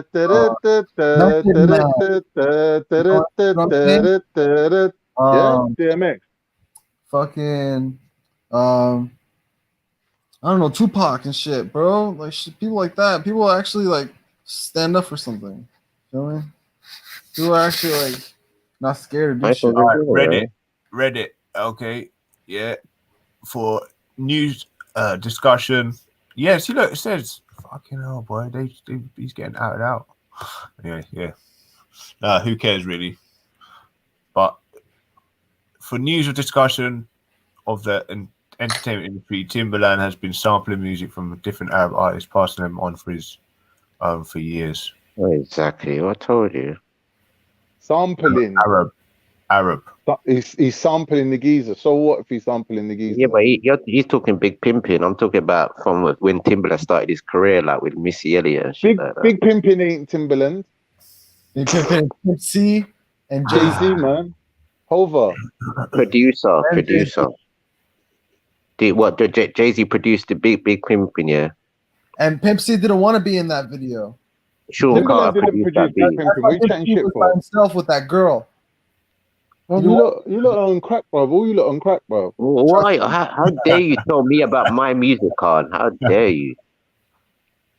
Bro, if I bought the music, it becomes mine, innit? Bruv, where do you ever see Jay-Z produce a beat? What beat has Jay-Z produced? Bro, allow it. Was he signed to Def Jam? Was he signed to Def Jam? Allow it. What did beat? Timberland what work at beat Def Jam? has anybody bought off Jay-Z? What beat has Jay-Z produced for anybody for all of his career? Talking rubbish now. He went from Norwich to fucking Jay-Z. Yeah, Big Pimpin' is you told me Jay-Z's beat was Big Pimpin'. I'm telling you, Timberland made that beat. Yeah, because I've heard that beat before, and I heard it. I think it's Egyptian, actually. It's an Egyptian. That one. Obviously, it's a fucking Arabic beat, obviously. Yeah. Like they're not Name, hiding it, are they? name another one. Like, that's not stealing, is it? Yeah, The but name sampling. another one. Name another one. Can't. I don't know. I can name at least about 2 or 3 Indian ones. Yeah. What's an Indian Missy one? Elliott. So what? I Missy don't Elliott. see the relevance. Missy So what Elliott. though? Missy Elliott, get your freak on. Abdel Halim Hafez. Indian flute. Yo, you're And what funny. else? Turok, you're hella cool, Turok. Yeah, but you lot are the Arabs. Tell me what other Arab beats has Timbaland used? Listen, man. Yo, I don't even know. I only know like one song with Timberland, and it's like with Ayana or something. The girl who died in like 2001 and shit. The one with Aaliyah. Just here, Abdel Halim Hafez. Who's Ayana, bro? Yo, she Who is beautiful. Who the fuck's Ayana? Whatever, bro. Shut up, Con. But she was beautiful, bro. I'm telling you. I ain't even chatting to you lot no more. Trust me, bro. She's cute, bro. She was fine. You talking about R. Kelly's thing? No. The girl I'm talking about, everyone, yo, who knows who's this girl? And she is good looking, bro. She's beautiful. She's more. I like her more than Rihanna. She's more attractive than Rihanna. Yeah, Rihanna ain't bad, you know. No, she's way more attractive than Rihanna.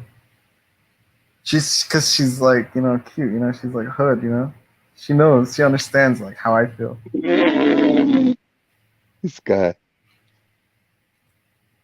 Oh, maybe I have got it wrong. He's not from England.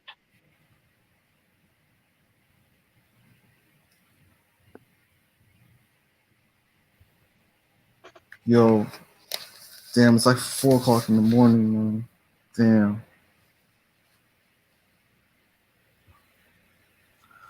Yeah, I can't see nothing else on that. I want to buy music and legal. Yeah, so you not haven't named out no other beats what he's used from Arabia.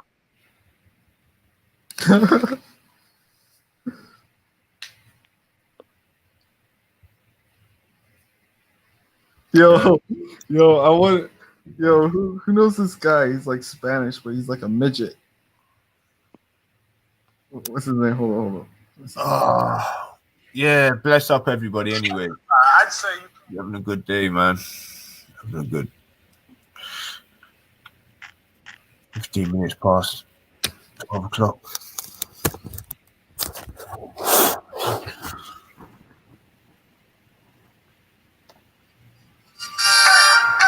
Oh shit, yeah. What's the question of the day anyway? I want to read it out, man. Does anybody know the question of the day? Nah, man.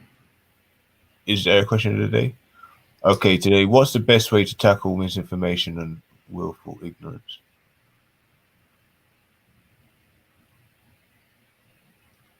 I don't know, bro. Misinformation. You tell me, man. Depends where it's coming from. If someone you don't know, who cares? But generally, if someone feel like someone's talking about me, I have to. You got to approach them on it, and you got to address them. Either stop them from doing it if it's negative, that is, and well, any misinformation I think is bad, misrepresenting it. But I mean, I think you got to pull them up because.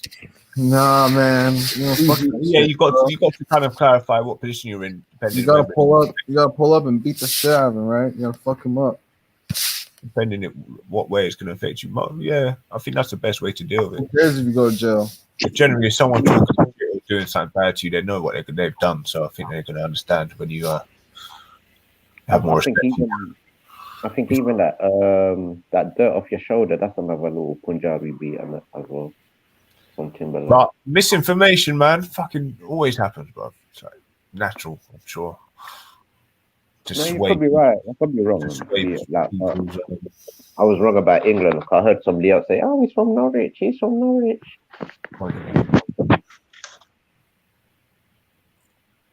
And willful ignorance. willful he's ignorance. a good producer though, still. Would you say that Turok qualifies as willfully ignorant, or would you just call it light banter? Marketing. That's just basically, I could say in one word: market your own, advertise, create your own story, and that will you got to compete. Just what we call spiritual warfare. So you got to compete with all the misinformation or people not wanting to see or not have seen. You got to represent it in it and just create it as much. Yo, I'm gonna put this out there. Yo, I'm sorry. Yourself. So I'm gonna put this out there. I don't fight no one. I don't like to get into fights and shit like that. Yo, I'm just joking. If I see something stupid, yo, I'm joking. I just want to put it out. All right, cool. Cool, man. I'll probably be back. You lot, no, big up yourselves, though, man. 1 minute, man. 1 minute. We're talking about ignorance. Would you class yourself as ignorant? The king of God, yeah. What's the benefit of being ignorant?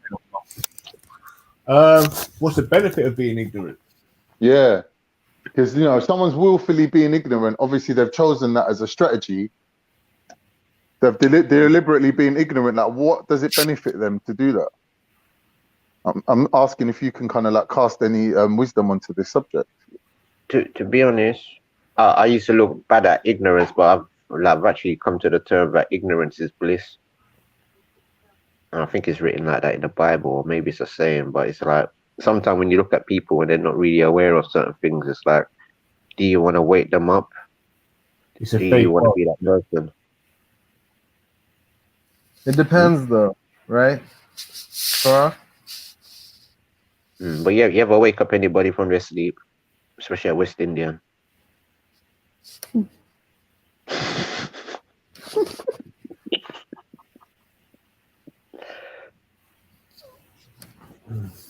And it's like sometimes when I think about all of the history, the knowledge, sometimes I just wish I was just ignorant. I didn't know nothing sometimes. Me too, man. But I don't know as much as you guys because you guys are older than me. So I don't know. You already know, but sometimes it's called Nah, it ain't how much you know, it's the quality of the knowledge that you hold, isn't it? You don't need to know a lot, you just need to apply a proper methodology for your knowledge, innit? So, you could have quality knowledge at a young age if you have the right methodology. You can be old and have a lot of knowledge and be able to chat shit about everything for about 3 hours, but can you actually make that into a coherent point? You know what I mean? You can have all the knowledge you want at a subject. If you're not making a point, then what's the point? Pardon the pun. Yeah. Get what I mean? So here's what I'm suggesting. If you make a decision to learn something, in a way you have to kind of ignore other things in it. So you're saying I'm going to get from point A, where I'm interested in a subject where I don't know nothing about it, to point B, where I know a lot about this subject. You have to filter out all the other information and ignore it. So you're indirectly you're being ignorant. You're getting yourself from point A to point B. The only thing is, once you get to point B, you've got a very one-point perspective understanding and an ignorant understanding technically. So, you have to kind of like retrace your steps. What the question you need to ask yourself is who does it affect? Does it affect other people by you being ignorant? If it affects other people by you being ignorant, then that's a problem with that, isn't it?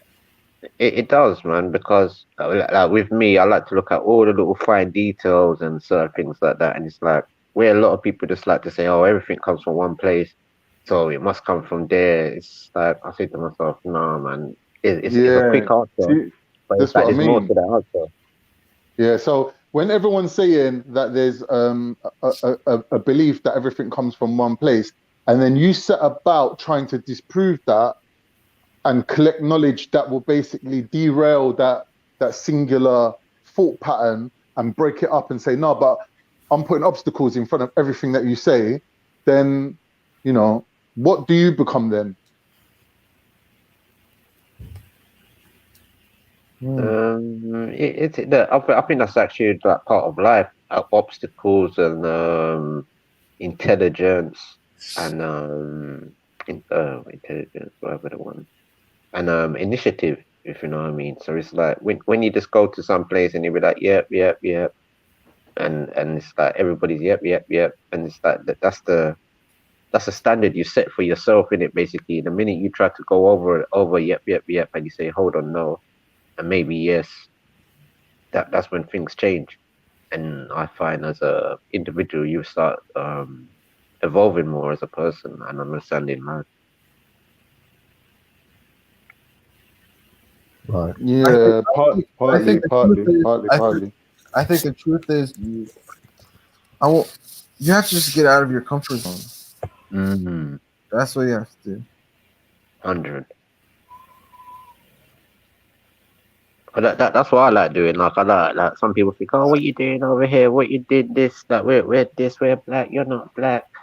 And it's like it's true in the other person's point of view, but at the same time, there's so much dimensions, and there's only one sun and moon we live underneath at the same time, and at least the cons. That's a very good point. Wait, Shaquille Oatmeal said it very good just now.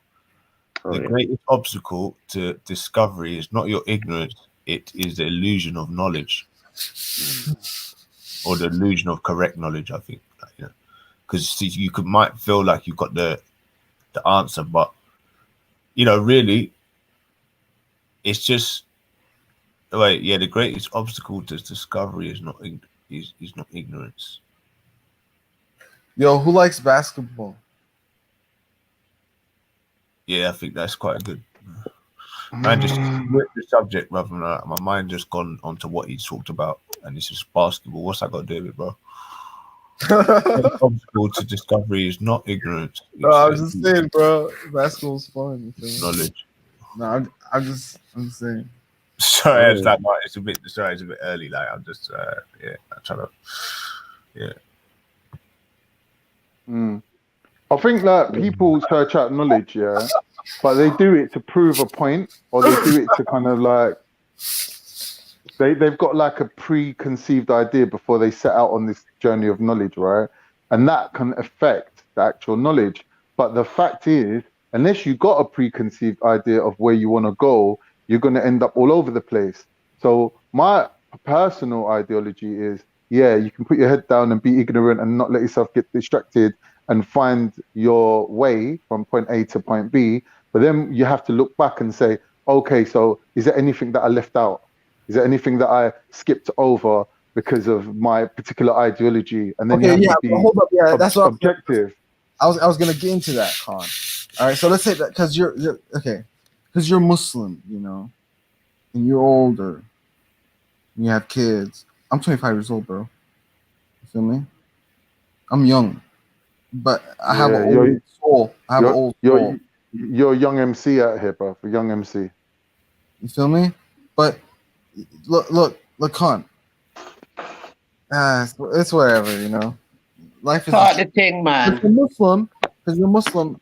I think. You know what? I think. Sorry, mate. I think let's leave the Muslim bit out of it for now, innit? So look, I think with this willful ignorance thing, right? I think if you give someone a reaction where it's like everybody's busting up and if someone, you know what I mean? If what you say is affecting someone, if it like with like you being willfully ignorant, and then you understand that, and then you understand that you're being willfully ignorant, or you're wrong, and then you carry on doing it, that just means that they're trolling now at this stage because they've seen like us. No, Khan, I wasn't doing that, Khan. I wasn't. So we're not talking about you, man. Stop getting paranoid. No, I'm just saying, because look, you look at life different than Turok does, right? I don't know. Maybe we agree on a few things. No, because my life and your life is different than Khan's life and his family's life, right? It's different than Turok's life. Turok's life, because my mom and your mom probably they pray. You get what I mean? Every day and stuff like that. It's different. No, I meant like because we come from a different country. It's confusing. Look, everything is a trip. You know what I mean? All religions, we should all connect, no matter no religion. You should if you see someone, no matter what, if he's not Muslim, you should help him. You know what I mean? Everyone's a trip, bro. I don't like people. Everyone's fake. Yeah, but you're not giving us a good reason why we should help. Well, that's your duty, bro.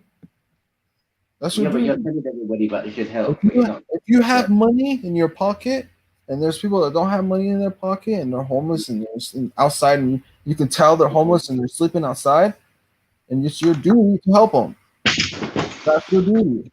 So tell us a hadith then. Tell us a hadith for that. I'm no, bro. I don't talk about hadiths and stuff like that, Turok. I've got a hadith for that. Hey, shut up, Turok. Shut up, Turok. No, but I'm telling you, in my culture, we actually have hadiths. We've got actually parables. We've actually got. No, I don't believe in that stuff. You get what I mean? Like, well, we do. Why mention it though? Why use it then? Why try to use it? It's just that a distraction. It is a distraction, Turok, and I know you did that on purpose. No, because he's telling me all have to come together, and I'm saying, so give me some information that I could use out of your one, that can refer to what you're talking about. And he said, "Oh, I don't know." Look, stick to Willful. I've got mine already. Listen, man, I've got mine. Answer the question. Forget what he said, man. Forget religion. No, I'm not talking about a specific religion. But if you say if all religions should come together, I'm trying to say to you, can you give us your philosophy also, like, so we can bind our philosophies together to see which one, or if we can combine them? Because sometimes we might have different views, and it's nothing wrong for people to have different views, but respect other people with their views. That's what it is. Well, I respect your views, didn't I? I never say anything about you. Yeah, but I'm just saying, but I'm just challenging what you're saying now. You're saying everybody should come together, and I say why?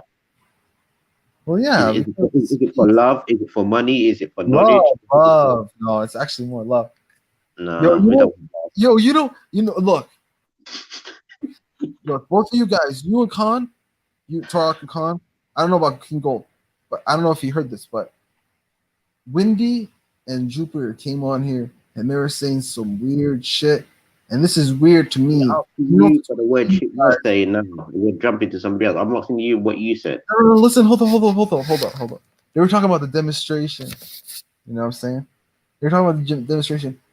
They were saying that they were like some people who were. Why would everybody want to come together? If my people, we want to party, we want to literally have music. Hold on. Me and my people, we want to have music playing 7 all year round. Yeah, you can do that. There's but how's other people gonna like that? No one's gonna care. Yes, they are going to care because it's not part of their culture. They're gonna be like, hold on, are you gonna turn it off soon? Are you serious? We don't turn off a sound. Turok, are you serious? This is what I'm telling you. If you go to places like Caribbean and Jamaica, we've literally got parties for every day. We call them Uptown Monday, something Tuesday, something Wednesday, something Thursday, something Friday, Saturday, Sunday, and do it all over again. Then hold on. Then it's somebody's birthday. Do you celebrate birthdays? Yo, don't forget, I'm a different type of Muslim. Well, I'm not We're not trying to change people. This is the whole point. We're not trying to change nobody. I'm not even gonna do that up, Khan. I'm not even gonna look. Turok, chill for a sec, Turok. What I'm trying to say is, I'm asking a serious question. What I'm trying to say is, I'm not really religious, bro. You feel me? That's what I'm trying to say. You don't have to be religious, bro. What we're saying is, what is willful ignorance? What is it? Going by your own feelings. No, I'm saying if someone's being ignorant, someone's choosing to be ignorant. Yeah, why are they doing that? Because they got feelings. They're not looking at it logically. No. They are being logical. They're just using a strategy. They're using a strategy. That's logical. Strategy is logical, isn't it? You might not agree with it. Why isn't it? It's not logical. It's feelings. If somebody say, "Oh, I feel that we should all come together," how can it work logically? Forget that. I don't know where you got that from. Now you're running with that now. All year round, and you want to live you're gonna run to the. You run into the 50-yard line where we play music literally every day. All right, You look, want to you're live in running to red the city. listen. You're running to the 50-yard line. Make your touchdown and let's move on. I'm just saying, I'm not dealing with emotion. I'm telling you logic now. Like Yeah, logically, I'm I'm saying asking to you, you, how people does who that are work? strategic are logical. You just don't agree with their position, but they're I've using a come with logic. strategy to reinforce their position against you. Yeah, that's willfully ignorant. No, You because can't say somebody it's said something emotional. nice. Because somebody said something might sound nice. It has to work in the real world and with real people. It might work for me because I might not be religious. No, hold up, Turok. And that's now being ignorant to the rest of the society. It's a different culture. Yeah. I can't do this, man. I need a Kingo. A Kingo. If you go to Turkey, I can't do it. Yeah, but you're not serious, Mo. You're not serious. Tell me. 1 sec. Khan, if you go to Mo, Turkey. answer a question. Why did you bring your culture into this subject or your religion into this subject? How is it helping you make a point? Okay. Exactly. If I go to Iraq, for example, let me tell you guys this. If I go to Iraq, I wouldn't have to spend a dime. Why? Because everyone will pay for me and they won't let me Lies. No one will let me spend a dime. You know what I mean? You are just Lies, man. Lies. That's ignorance. You're ignoring the fact you're in a desert, Reggie, but people go and throw things at you to give you. If it's their last little water, they're going to laugh at you. You're dead. You're thirst for water. Yeah. Just be realistic. I get what you mean, Turok. You can play that game, Turok. But I don't know if it's willfully ignorant. I don't know what that really means, but yeah, why didn't you ask them? You should ask. If you don't know something, why didn't you just ask? Instead of going on a monologue about your culture and your religion. Yeah. So how long do you think that would last? That? You getting free everything. How long can that last? No, I'm just saying it's like a thing, you know? It's like a thing. When? Like a respect thing. Like if I go to the UK and then me and you were hanging out, I wouldn't let you spend a dime, bro. I would pay for everything. It's for a respect thing. That's a respect thing, bro. That's how it is. That's feelings. That's feelings. When I'm dealing with people's circumstances or certain thing, you can't come empty-handed, man. No, it's whatever, Turok. You grew up differently. See, and that's why probably they would tell you you're too Americanized. No, that's not American. Trust me. That's not American. American people don't do that. Yeah, because you really think that people are going to be there and be able to cater for you. No. You cater for anybody anywhere. Like I actually see people in England begging. I see people in England begging. And this is a country that also does give to certain people, but you do still see people begging. No, dude, I'm not like that, bro. You know I'm not like that for a fact. I'm just saying, realistically, if I went to the Caribbean, I can't say, yeah, I want everybody cater for me. They're not gonna do it. They're gonna look at you. You're coming from London. You come from Britain. You're coming from America. You must look after we now. Yeah.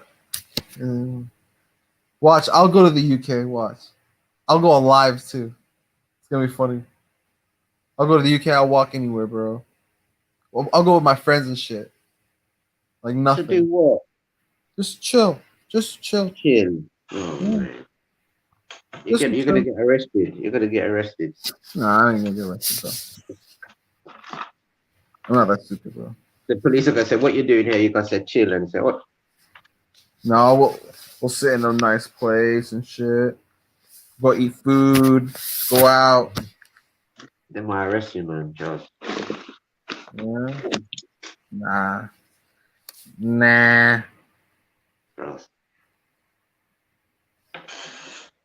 Because you have to have motive. As soon as you get to the airport, they're gonna say, "What are you coming here for?" I'm coming to chill. They'll be like, "Why? This is not a relaxing place."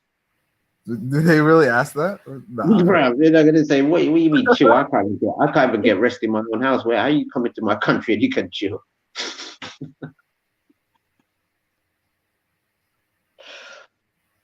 Can't get a night's rest, mate. But you're coming here to chill. What do you know about I don't?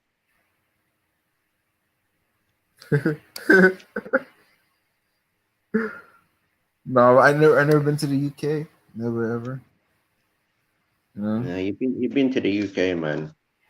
But it's the American version of UK. Trust me. America's nothing, bro. America is Europe. Nah, America. It's just the thing about America is. I'm telling you, you will come to Europe and you will see so much of America. You're thinking, the only thing that's missing is Afro Americans and Caribbeans, and you'll be like, I feel you, bro. I feel and you. the weather's not gonna be nice. The food ain't gonna be nice. They ain't got good sweets, candies.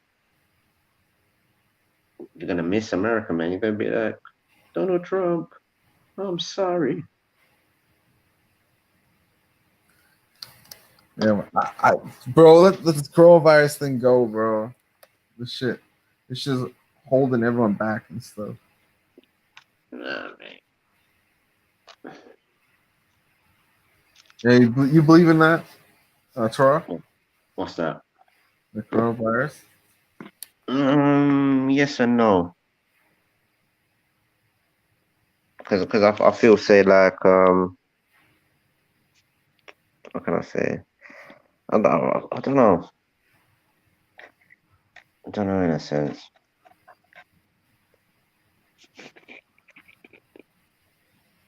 Yeah, I think it's fake. Yeah, it does seem a bit, you know what I mean? I think they're just like overplaying it. You feel me?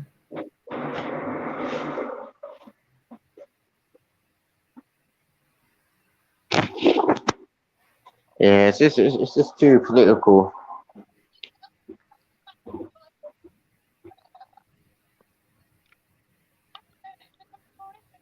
Yes, man. Oh, What's big up going on, now, yeah. Tom? What's happening? Big What's up, big happening? up. Yeah, man. Oh, How go come you want to on, come and say, man? Natty Two Dread. What's going on, Kay? All good, all good. I'm just watching these pricks taking my car away, man. They're gonna scrap it. I got my payout from the insurance for a minute. Oh, easy. Yo, Yeah. Trev. Yo. What's wrong with the car? Yeah, you know, over the COVID time, they had my car in the lockup, innit, and they fucked up my car. So I put in a claim for it. I said, you lot fucked my car up. So they were like, okay, we'll give you the money for it instead. So I was like, all right, fine. How can you fuck your car up if it's in a lockup? Because where they hold the car is a fucking scrapyard, isn't it? So they take out all the petrol and all that. That someone must have come around and scratch up the car, innit, thinking that it's a fucking, what's it? A wreck or something. They thought they were keeping it. You know, start treating the car like shit. Yeah, so I was like, what's all these scratches, man? My car's all scratch up. So they give me the money for it now. Wow. Yeah. Yeah, they're probably gonna make that all nice and shiny and sell it for a bit more P. That's what I'm saying, man. I got my P in it. They could do what the fuck they want. I don't give a shit, bro. What car was it? It's a Seat. Oh yeah, I like Seats. Yeah. Yo, What, Lady Spade, you can't even hang. I bet you can't even hang, Lady Spade. Yo. Hey,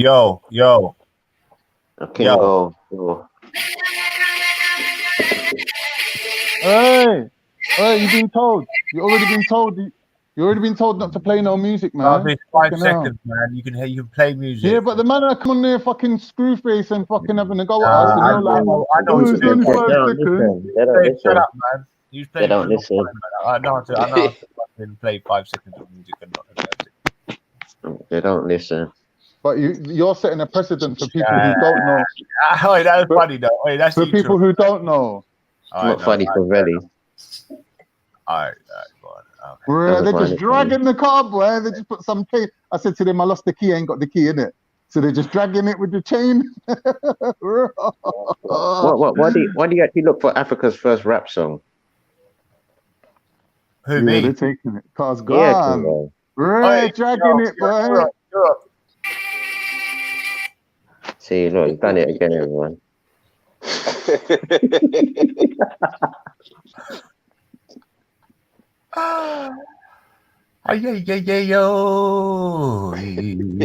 Yeah. Disrespect.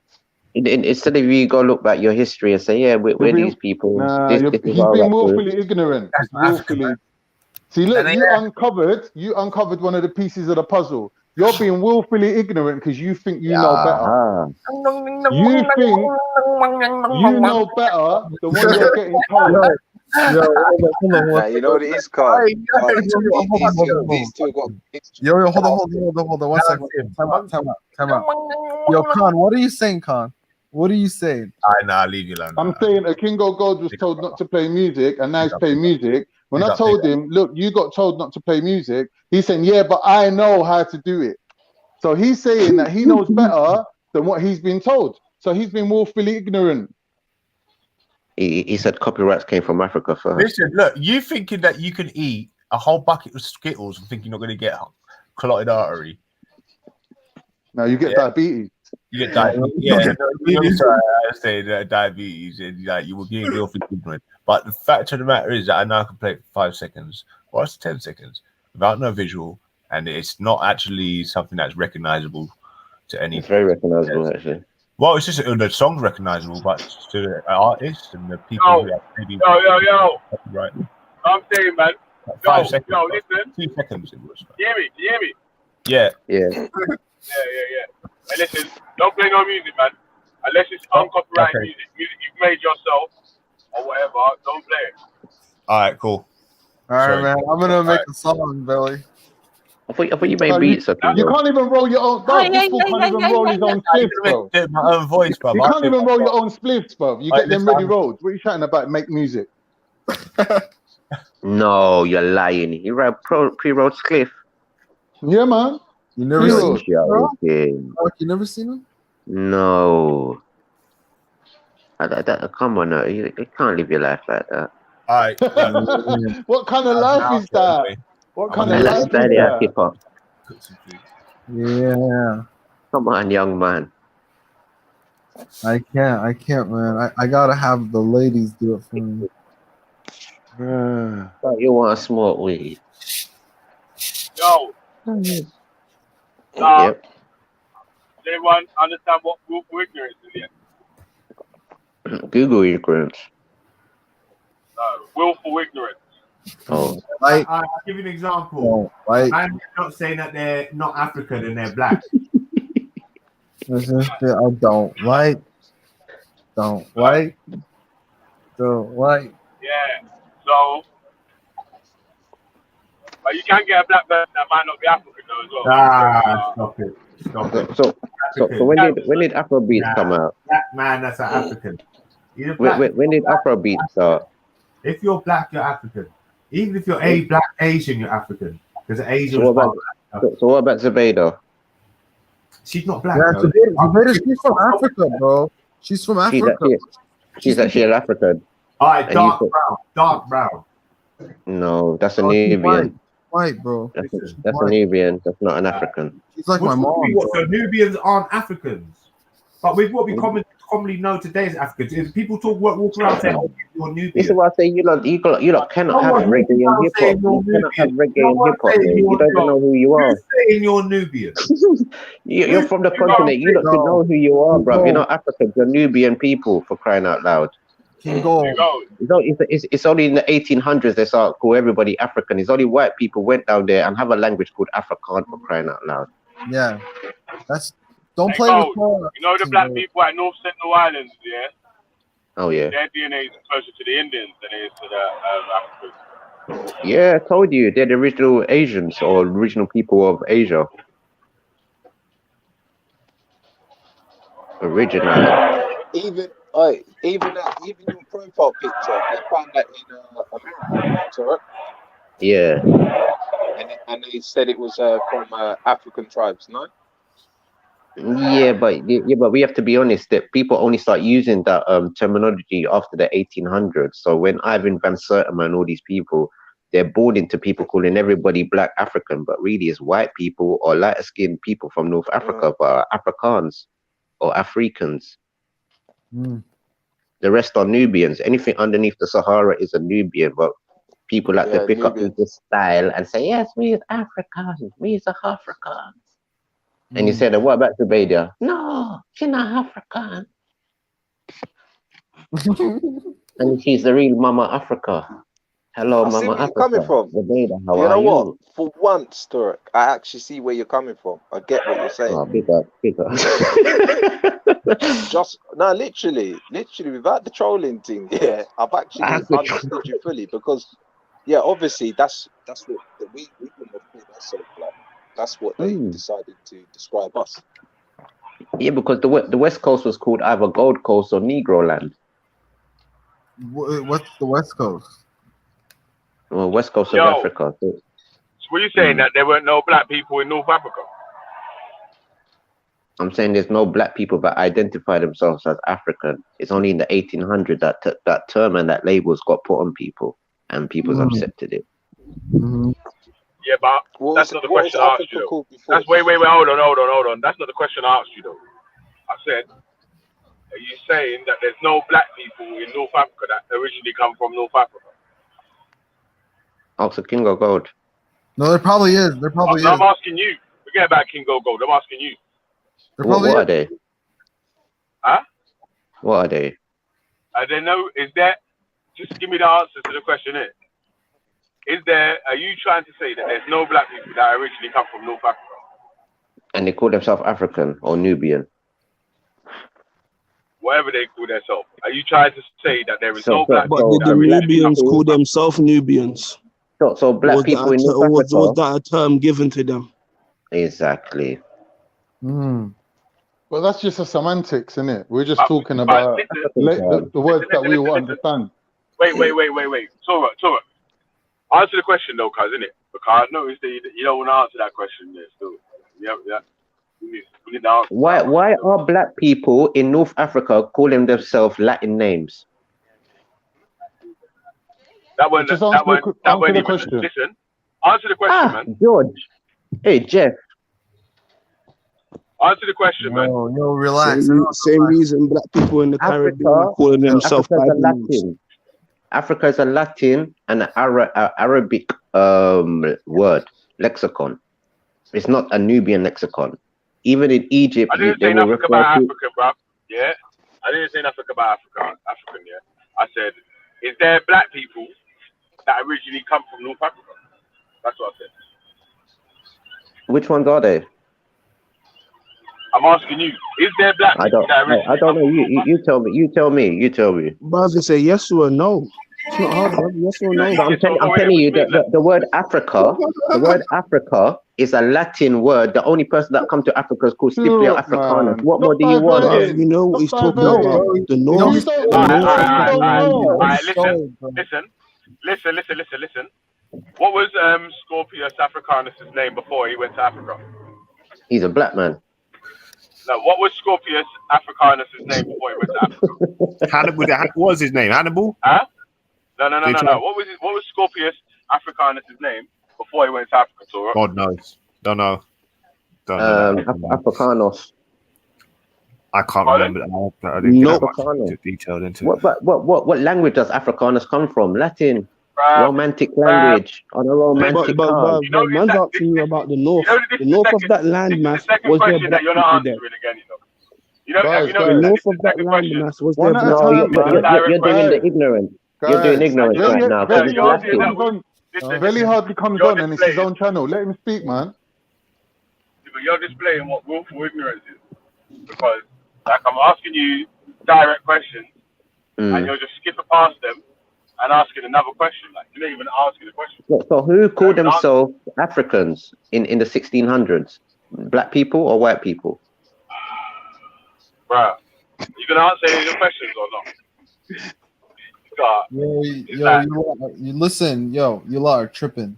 What does Nubian mean? What does Nubian mean? What does Ethiopian mean? Ethiopian is a burnt skin. White girl, like a gypsy. White girl, gypsy. White like a gypsy. I did it. Hey. Wine like an Amazigh. Do the Amazigh dance. Listen, Africa's name before it was called Africa was called Eden, Akabolan. Kabalan. And what does Ghana? What does Ghana, where Veli comes from, called Africa? What does Ghana, where Veli comes from, called Africa? Wait.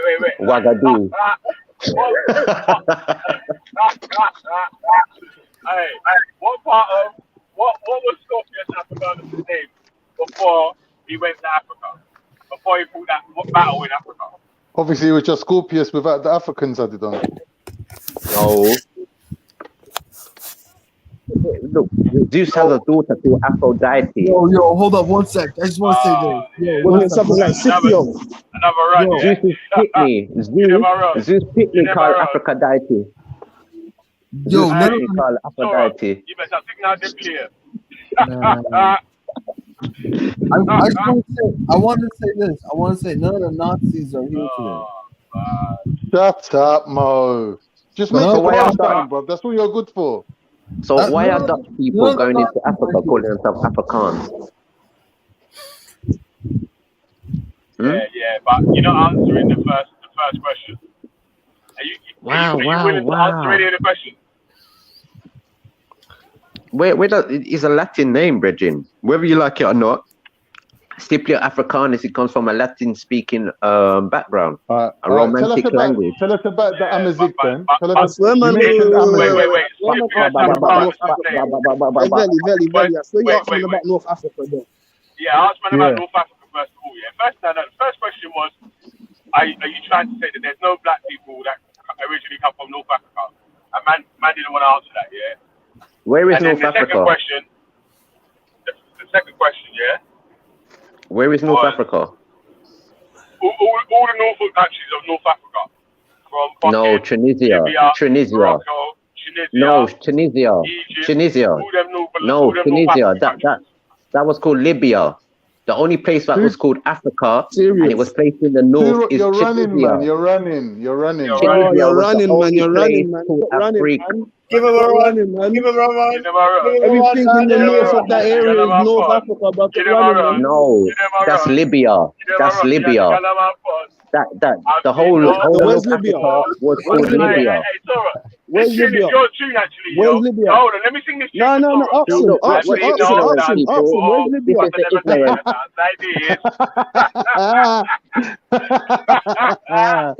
Where's Morocco? See, and it just shows how much people actually know, because really and truly, Tunisia is a small country. That's the only place that was called Africa. I told you. No one asked you what was North Africa. Nobody asked you that. Nobody asked you that. Listen. Even though I answered your question. Yeah, but there's no North Africa. There's no North America. There's no South America. It's just all the Americans. I answered your song, yeah. I answered your question. So what did the North people look like, and what did the South African people? I don't know why. Wait. The first answer to your question, yeah, like I said to you, yeah, was when you said North Africa. I said from Libya, yeah, or Morocco, Tunisia. No, you're wrong. I need to jump off quickly. Let me back on in 2 minutes. You're wrong. The only place is North Africa is Tunisia. Wait, hold on. You're doing it. Yeah, Tunisia, you're that's doing it. You're doing that. Tunisia was in the list. Tunisia was already in the list, bro. I don't know. That's the only place called Africa. He never asked you about Africa. He asked you, is there any black people indigenous to north of the Bantu people? That originally come from. Whose language are they speaking, these black people? Is it Latin or is it Arabic? McDonald's? Do they prefer Burger King? Who are the indigenous people you're talking about? What language do they speak? Answer the question. Who are the indigenous people you're talking about? What black people are you talking about? What are they called? What is their language? What's their language? See, this is ignorance, people. Ignorance is bliss. Ignorance is bliss. Awful ignorance. This is the display. Ignorance is bliss. We've seen ignorance play out. We've seen ignorance play out. Yo, can you guys hear me? Yo. Shit. Bad thing. Yo. Nah. Do you know the answer yet? So any other questions? You're ignoring the fact the only place on that continent that was called Africa was Tunisia. That whole landmass, what everybody knows as North Africa, is Libya. Simple. Why don't you just say you don't know? You say you don't know, man. What's this country? There's no such thing as North Africa. It was just only called Africa, and that was Tunisia. Later on, you had white people from Germany, Holland, and England go down to the southern part and start calling it Southern Africa, then calling it Central Africa. Who are the people naming these things? Are they black? Are they black that name these places Africa? Are they black, the people that name these places Africa? Are they black? Are they black, the people that name those places Africa? Yeah, but you gonna listen, though. You have to listen. Are they black? You have to listen. You gonna listen, Are they though. black? No, answer the question. Yeah, but answer the question. In the Yeah, but answer the question. Answer the question. Are you gonna listen or what? Answer the question then. Listen, man. Listen to my own, man. Listen. Like I was saying to you, yeah. What was Leo Scorpius Africanus? What was his name before he went to Africa? Where did he go to Africa? Where? Where did he go? What was his name before he went to Africa? Where did he go in Africa? But what was his name though before he went? But you know what he means by Africa, but play with words. It's long. Africa is a Latin and an Arabic word for Okay. What did these people look like to speak that language? What do those people look like? He went to Libya. Listen. What was Scorpius Africanus' name before he went to Libya? Crying over Africa in the morning. Cry. You got them crying over you. Shit, he's hiding again. Yo, you know, man never seen you running though, you know. You know that. Man never can see you running, fam.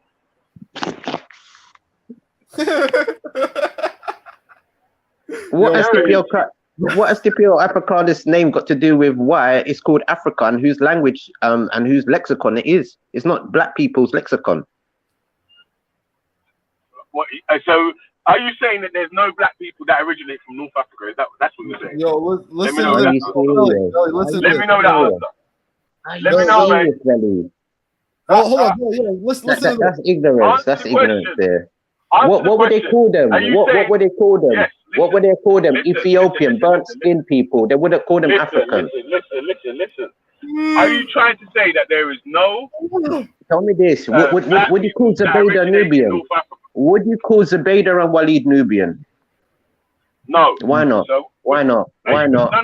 They live right next to Egypt. They live more near to Egypt than you. Bro, listen. They're Nubians. They're Nubians. But the people that call them Nubians were black people themselves. Wait. The Egyptians that and Zubaydah are Nubians. Egyptians that call the people in the south Nubians. The Wahabians. Don't shook, man. He shook, bruv. And he's scared to answer questions. Nuba were black themselves. So what the hell is this guy? Zubaydah and Walid. Yeah. Run like teeth. I broke your sin record. Zubaydah and Walid. Yeah. For you, I really have so much. Whoa. Nah, man. That's you, fam. Trust me. Hold up, yo. So tell me then, bruv. Tell me if there was any black people in North Africa. Was there any black people? Zubaydah and Walid are Nubians. Zubaydah and Walid are Nubians. Listen.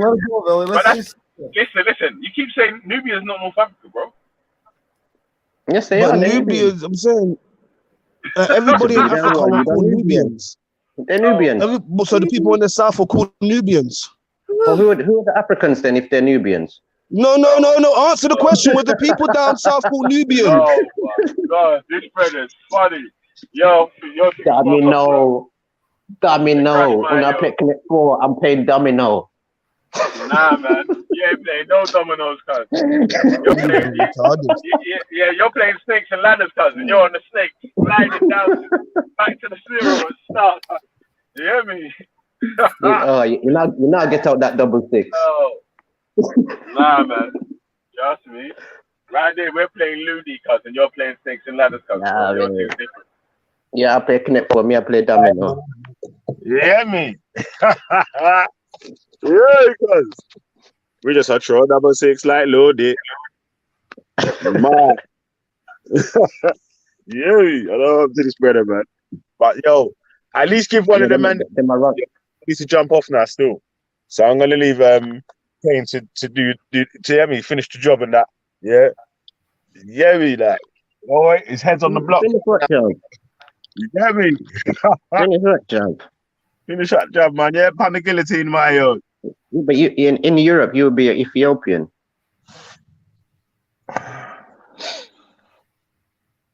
What's that got to even do with anything that I've said? The shit that comes up. Turok is representing the title today, though, fully. What is it, Ethiopia? You said by Europe, you're in Ethiopian. I was like, Ross, how does that even? Yeah, but what does Ethiopian mean in Latin? Huh? What does Ethiopian mean in Latin? But I don't know what Ethiopian means in Latin. I don't speak Latin, but I do want to know the answer. Latin. Listen, and let me ask you this question. Yeah, let me ask you this question: was there any black people that originated in North Africa? Nubians. So the Nubians originated in North Africa. No, there was no. Was there any Nubians? Was there any Nubians in North Africa? Africa is a Latin word, so it's somebody that's introduced that word onto that. All right. Was there any Nubians in the land that we now know as Africa? Listen, was there any Nubians that we now know as Africa? You lot got time to be playing with Turok. Turok just wants to play with words, bruv. He knows what you mean. Yeah. Like, you're just being low. You don't actually don't. He's just bringing out the ignorance. You don't. It's only up to the 1800s you got the Africa pop up. Suffocating itself, trying to struggle to break free instead of just saying, all right. A man keeps talking about Ethiopia. What a Greek word? Why keep using a Greek word? Yeah, because these are Greek people that escaped. Why you no? What do the people call themselves? Why are you using the Greek word? Why are you using the Greek word? Tell me this. Why do you keep using the Greek word for? Because what do they call themselves? What? Oh, exactly. What did they call themselves? Just want to play with words. Exactly. Yeah, but this one I'm trying to get to. Who call themselves Africans? He don't know. That's what. And who called themselves Ethiopian? Europeans. And who called themselves Ethiopian? Yes. Apart from the people that live in Ethiopia now. No, that wasn't even Ethiopia. You just fucked So what are you talking about? You just fucked up, bro. Yes. You just fucked up. Because what we know as Ethiopia was called Abyssinia or Kush. Ethiopia means burnt skin. Sudan was Kush. Sudan was Kush. Yo, what that was the whole Kush. Mean? It was the whole land of Kush. And what you have, Ethiopia, Ethiopian in Latin means burnt skin. It's not a landmass, it's not a port, it's not nothing. It just means burnt skin. So if a black person, quote unquote, was living they're in Europe, talking about the Sudanese people. They would have called you Ethiopian. Yeah, all right.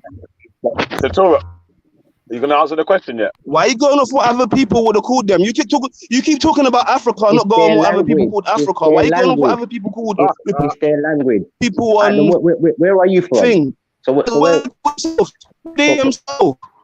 are you from then? Come on, what else we bless him live? What did they call themselves? What did your indigenous people call that landmass? The people in Ghana called Turok,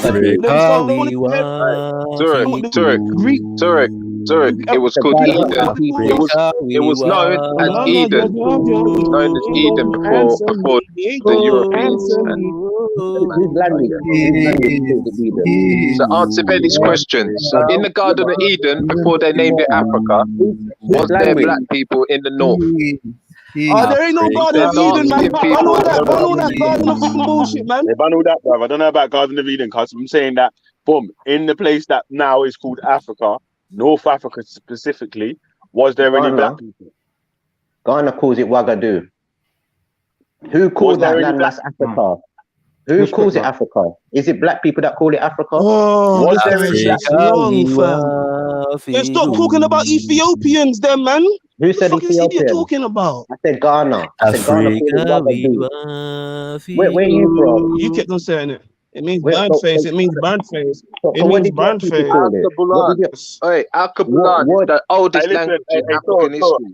Listen. And look I'm up what going it on means. mute. You know where we're from, man. Yeah.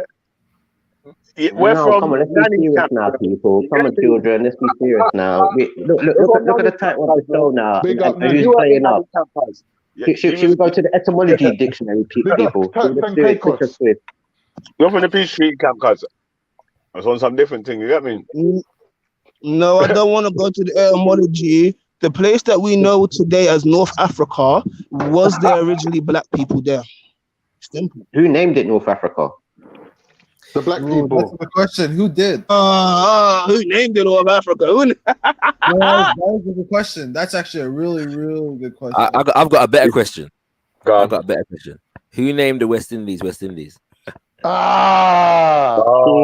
he comes. Who named the Caribbean Caribbean? You're too bad, man. You're too bad, man. You're too bad, man. It's all bad, man. It's all bad, man. Yes, we are talking about bad, Who named America America? Because that's what it's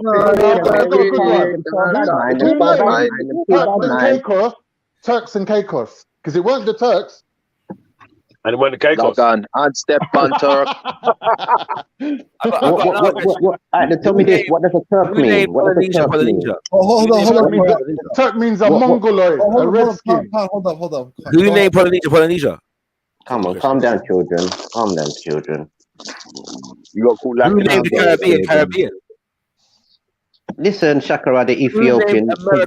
Listen, Shakara the Ethiopian, because you are in Europe. The etymological root of the word America and Caribbean. I'm a Ruka. Who named the Arawak? We named ourselves. You got borrow our words. So who did you borrow the word Africa from? What indigenous African tribe? What indigenous African tribe but call themselves Africans? Simple as. Let's see ignorance. Watch ignorance, people. Pay-per-view ignorance show. What Polynesian? What Polynesian? I swear Turok's a Native American. Where are you from? Turk is the only What did your people call the land? What did your people call the land? Turk is the only Caribou left. Turk is officially the only Caribou left. Yeah, the last samurai. What is the origin of the Caribou? Out of one, many Henry Henrys. What is the origin of the word Polynesian and Polynesia? What is the etymological root of the word Polynesia? And who called them Polynesian? Where did that come from? Shaka, what African tribe called themselves Africans? What is the etymological root of the word? Stop trying to change the subject. Stop trying to change the subject and being ignorant like the rest of the things. Whose language uses African? Whose language? There are no. Don't answer none of his questions because he ain't answered my first question. How you mean? I asked one question about half hour, 45 minutes ago. Yeah, no, the simple answer to the question is that African is not the name. It's not the name of any tribe. It's not the name of a tribe. I want to ask questions, but don't answer questions. Turk, Turk, what is the national flag? Turk, can you show me the national flag of the Caribou? Yeah, I can. Okay. We've actually got flags. Bro, my stomach is on fire, bro. We've got flags. I need something like to drink, man. Definitely got flags.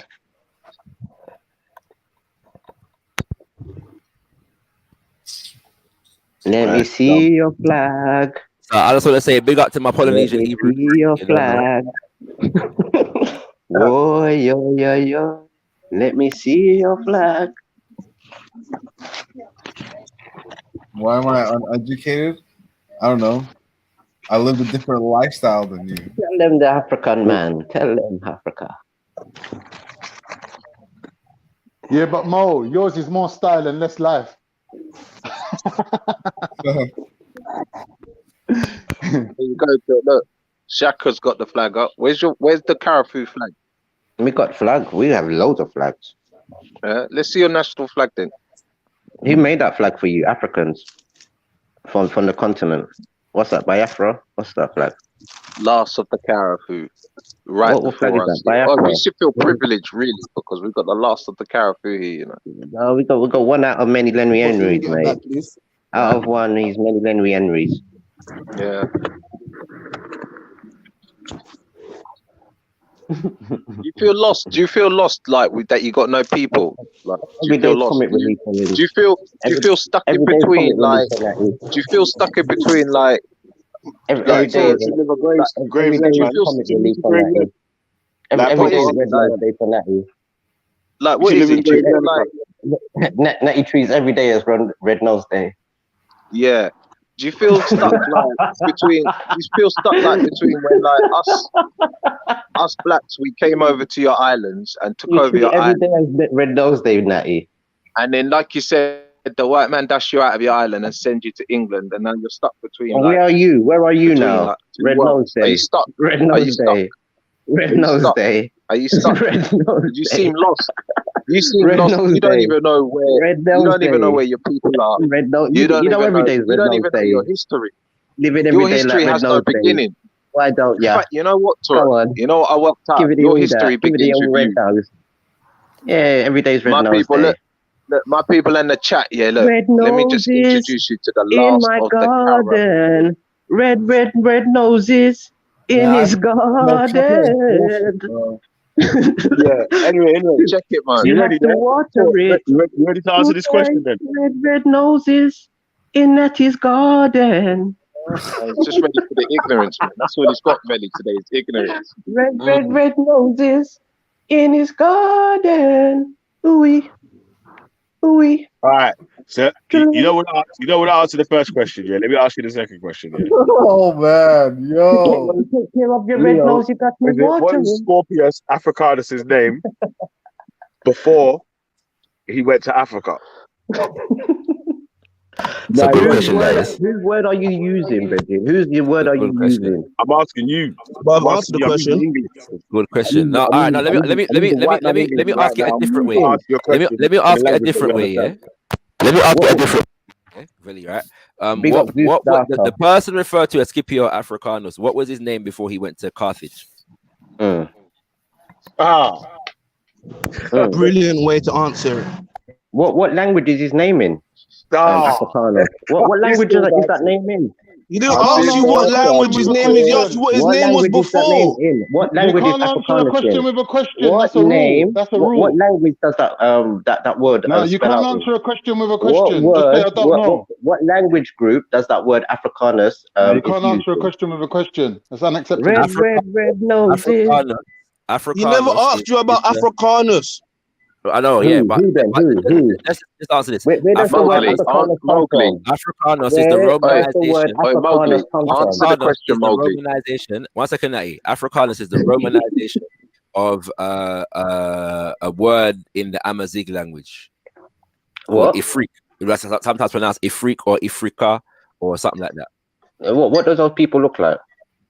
No. What do they look like? Now can you ask the question? What was Scipio Africanus' name? What do they look like? Can you show us what they look like? Name before? Don't answer it. It's a trap. It's a trap. Don't answer it, Turok. It's a trap. Can you show us what they look like? What Scipio Africanus' name? So you can ask 3 questions but can't answer 1. You're a joke, man, bro. Show us bro. what they look like. Stop running. Stop being ignorant. This guy is straight out of the jungle. You know Mowgli. You're Comedy Central, guys. Like, man asked you 10 questions. You've not answered one, and you've asked like 50 questions and got 25 answers. Look at you, lot, Jack but Frost. You ain't answered one question. Hit the road, Jack. Come on, Jack Frost. You're taking Jungle Book too serious, Mowgli. Mowgli, you're taking this Jungle Book too serious. Our lesson today is anti-Africanism. Anti-Africanism was that Hebrew persona. We're flying in the air. Bob, you're a joke thing, man. You're a joke man, cuz. We're flying in the air. That's what I'm saying. There's snowflakes in the air. Hey, Mowgli, you're taking this Jungle Book thing too serious, you know.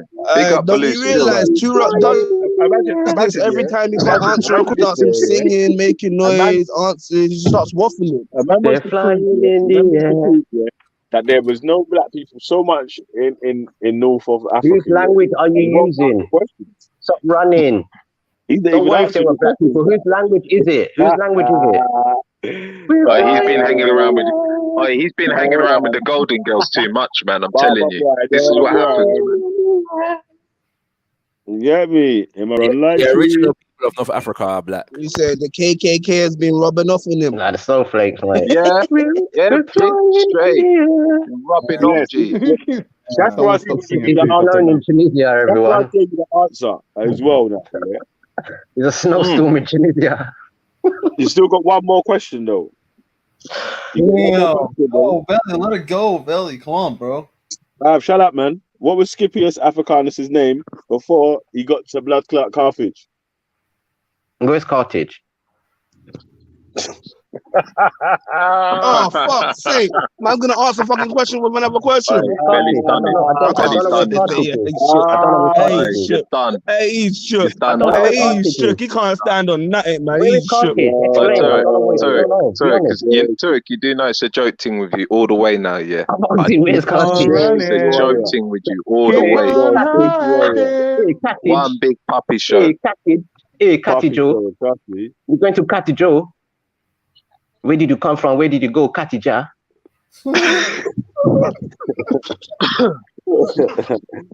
Yeah, man. I guess this is what happens when you leave Indian, Native American, Hebrew, and that America is a land.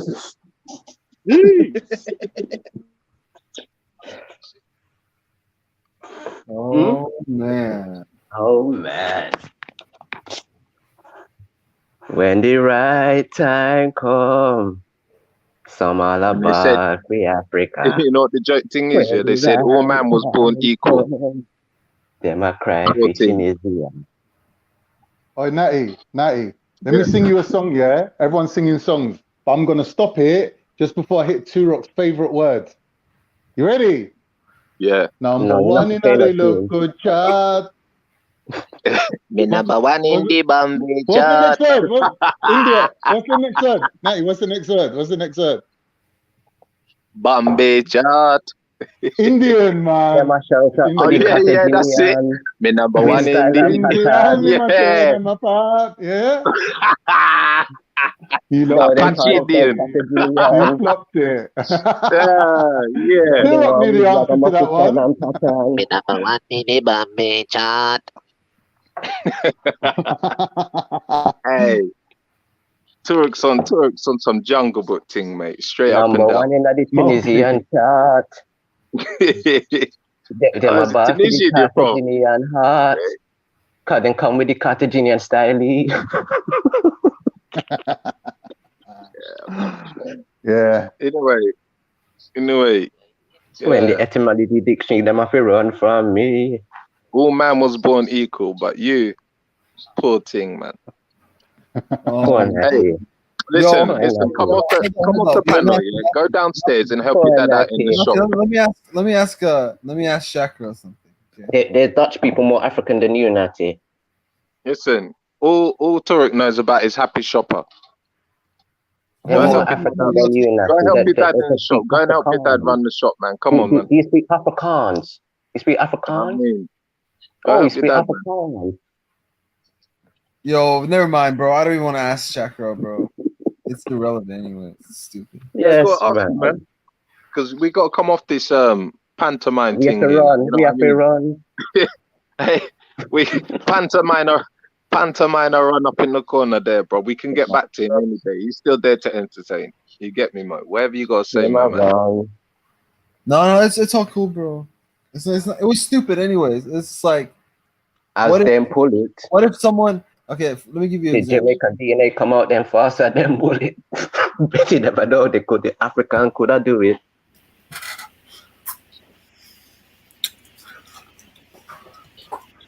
What are we talking about? Little Bigfoot. Little Bigfoot ding-a-ling. I think they call them people like, no, some of them got them names. Like Small Paw or what's it called? Mowgli. Mowgli.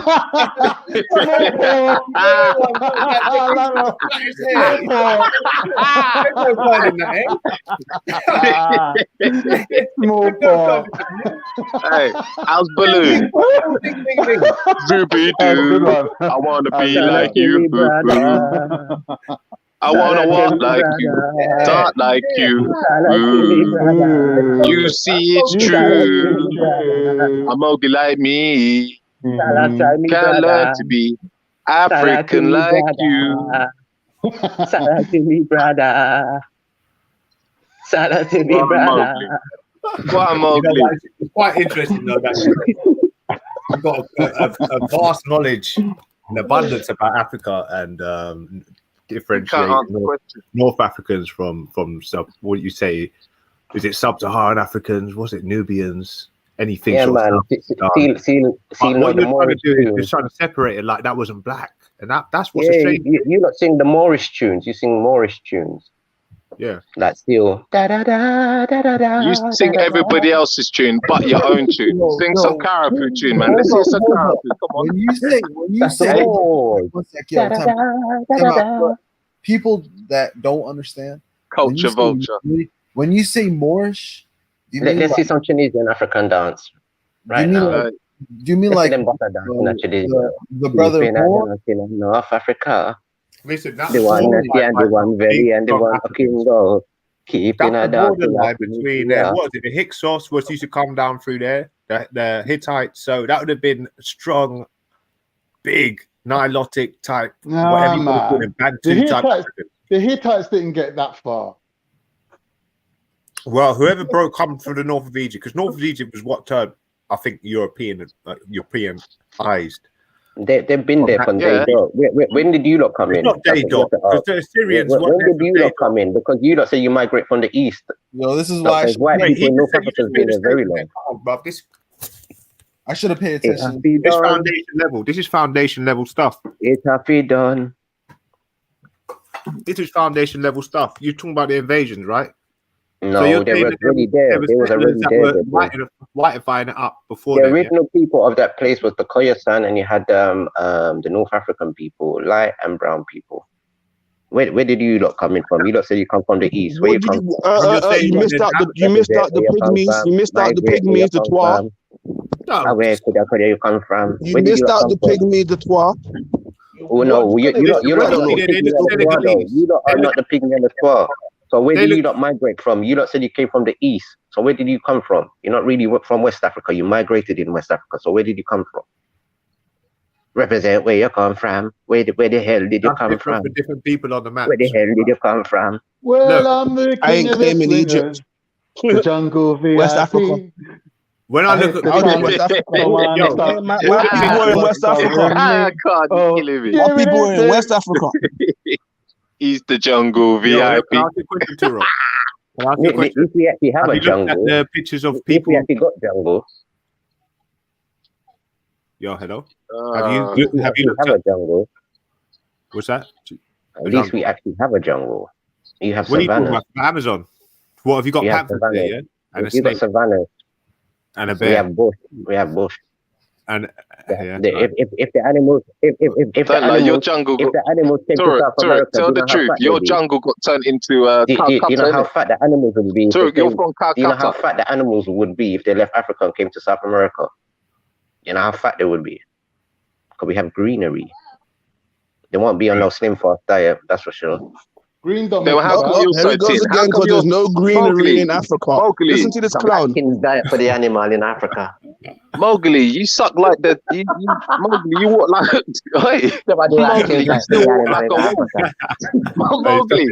Mowgli. You still walk on all fours. What are you talking about? No, but this is a good question. Do you reckon North Africa was predominantly, because I've seen pictures of people that came from North Africa. When we're talking about the times of when we talk, when the way they were kings, we had sandcastle. We were kings, we had sandcastle. Kings, yeah, they had castles. You can't make it up. You just can't. There's a lot of desert there, so a lot of, I don't know if anyone stopped and thought, "Yo, my guy is proclaiming to be the last." Don't take it to heart, bro. What? Because this guy is trolling. I thought you were going to have a discussion in the East or try and sort it out. But he knows what he's doing, isn't it? So it's cool. I don't know. Represent where you're coming from. Represent where He you're knows coming something's from. going to be pointed out. That's just, it just makes him look a bit. He don't like to watch it. Do you remember the film The Golden Child? We build forts. Basically, what he don't like is do you remember The Golden Child, Kingo? He got about 30% Angolan. Remember that film with The Golden Child? Big up the Angolans, though. Where are your Don't teams? mention Eddie Murphy. Angolans have He will teams. start switching. He will start switching. He's got a thing about Eddie Murphy. I mentioned it last night. He started flipping out. Why are you mentioning Eddie Murphy to me, though? Turok, are you an Israelite? Don't like Eddie Murphy. No, he don't like Eddie Murphy. Don't like Eddie Murphy. I might have Israelite descendants. I might do still. Descendants? What, you got children? That's your story. What did these What makes you an Israelite descendant? Where do you come from? I come from Cotton Eye Joe. Cotton Eye Joe. Monster Rat. Hold up. Are you Caribbean? Barbados. Were you Caribbean? That's Turok. Where did you come from? Where did you go? I come from Cotton Eye Joe.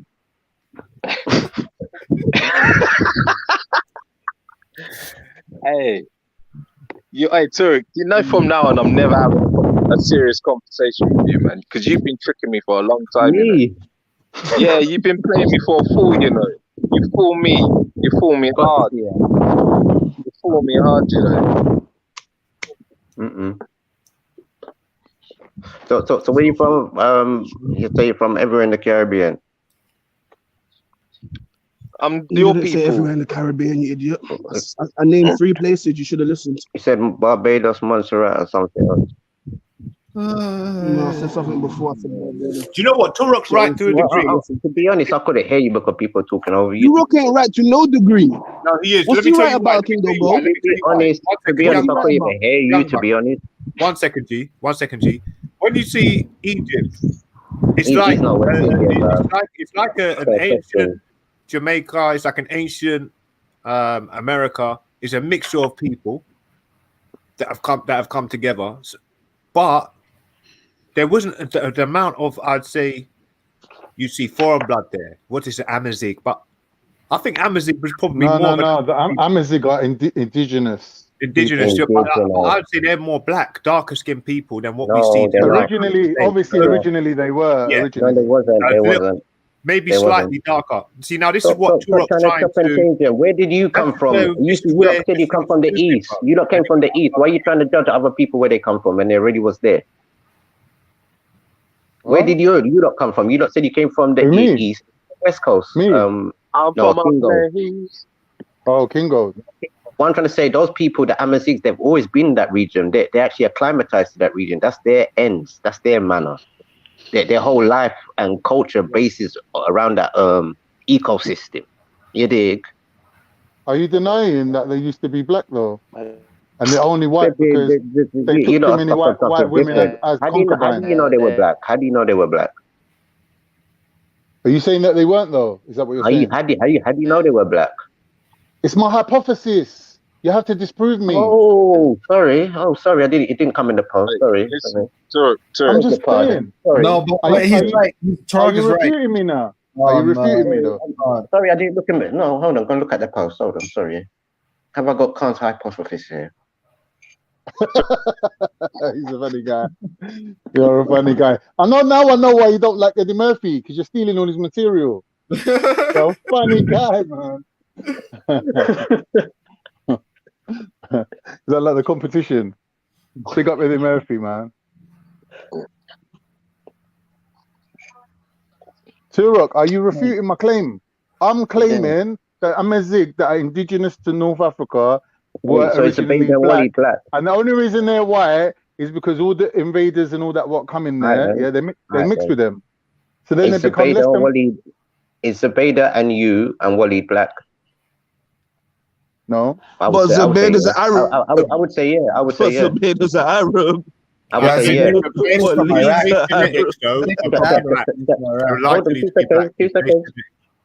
I would say yeah, because the white people in Sweden, Scotland. Of course, you would say yeah. They don't really. You're They Indian. don't fully look at you as a Caucasian Number white one person in like the that, local like that. town. And it's well known. It's well known that the Moors and other people used to be all up in Oh, here we Europe, go Spain, again. and The them type of areas. Moors. So you know how it is. The Moors. Well, the Arab Moors. What's your tribe? Or does the Moor just mean black? What's my tribe? I'm Caribbean, bro. What you talking about? Huh? Wait, Israelite? What the fuck is this guy talking about? Israelite? Oh, you crazy. I'll never be an Israelite. So what are you But that's then? some self-hate right there. So what are You you gotta then? listen to the Bible. You So what are you? brings Would you you the come from Bible, any must be tribe? you Rasta? know what I'm saying? What are you, Rasta? What are you? What are you? What are you? What are you, Rasta? What are you? See, you're not No, Caribbean. no, I ain't a They're Rasta. taking it. They're taking it. My folks are Rasta though. Name your place in Barbados. Yo, we gotta come I up with don't know a something place new, in bro. Exactly, never you been like fake, many places in phony. Grenada. There's Go gotta be back to the something Chinese new. factory. Yeah, Chinese factory. God, the Chinese don't make you properly with you. Go back to Alibaba online. Go ahead. Yeah. Alibaba.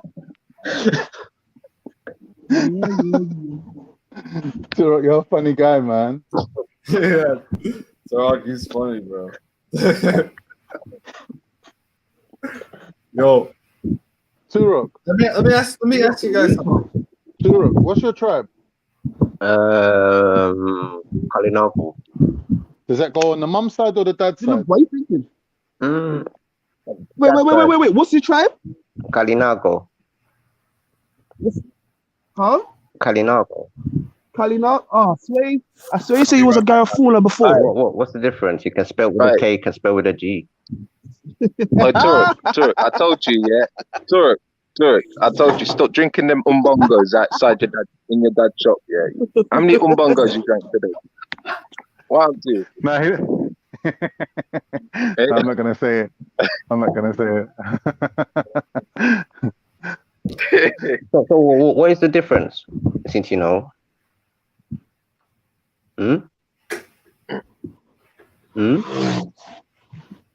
Yo, let's talk about something else, man. All right, Joe to see. All right, They Joe want to to be see. everything but Western Central Africa. All right, Joe to see.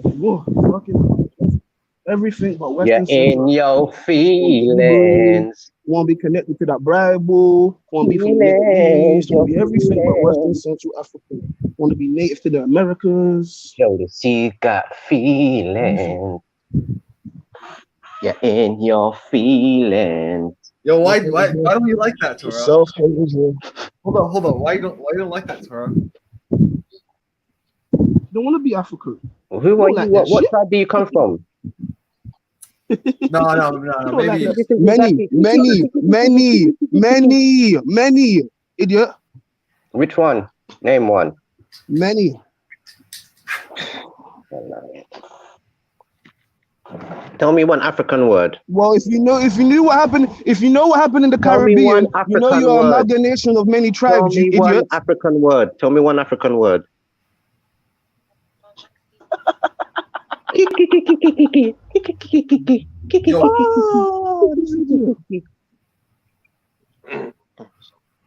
You're in your feelings. Joe to see.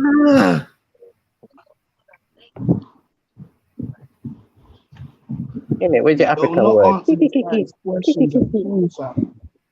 Yo, if you guys what would you eat for breakfast?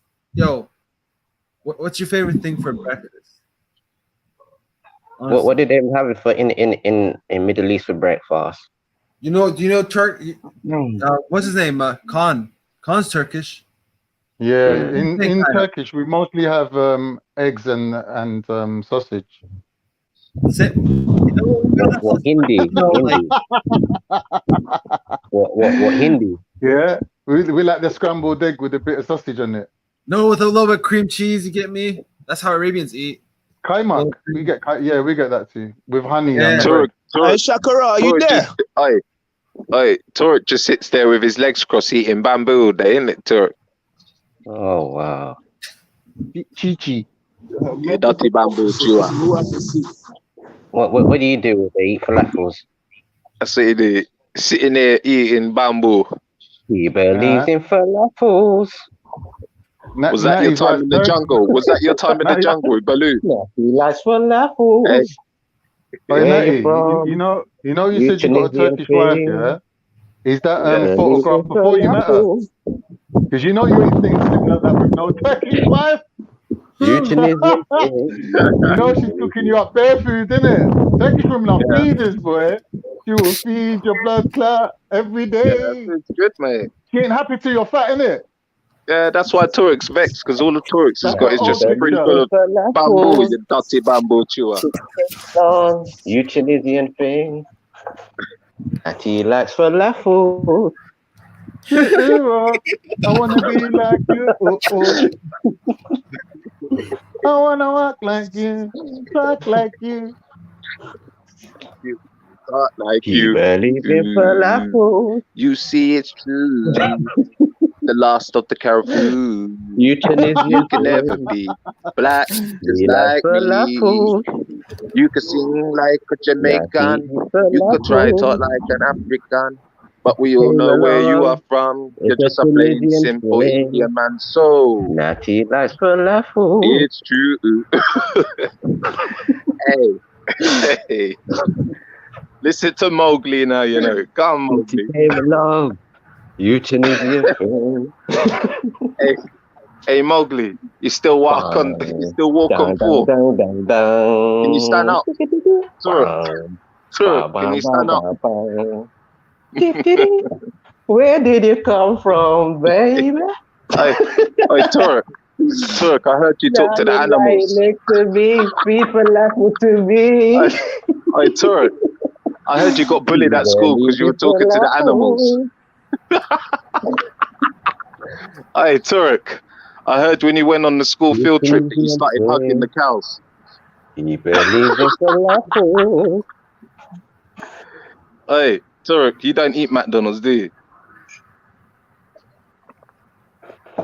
McDonald. Hey, Turok, is it true that you got a pet cow in your you got a cow in your back garden? That's where you like to have your bath. What? How for? From Yeah, Egypt? that's how you wash your skin, innit? No, we don't do camel like that. Of course you do that. Of course you do that with the cow. You know We you don't do that. camel bath. What's the cow dung good for? Good for spice, innit? You said good camel because bath. I know how that bamboo, that dirty bamboo that you chew, it gets a bit bland, innit? We said It gets a bit bland, innit? So you have to go outside and praise your God. Praise the cow. You said camel bath. Give me something. Help me now. You say to the cow, help me now. Camel me have to eat this dirty bamboo every day. Lord Jesus Christ. Camel to bath. We use chamomile lotion. You use camel to bath. Yo, Zobaida's in the comments, bro. Let Zobaida hop in. Big up Mama Africa. The real Mama Africa. Mama Africa.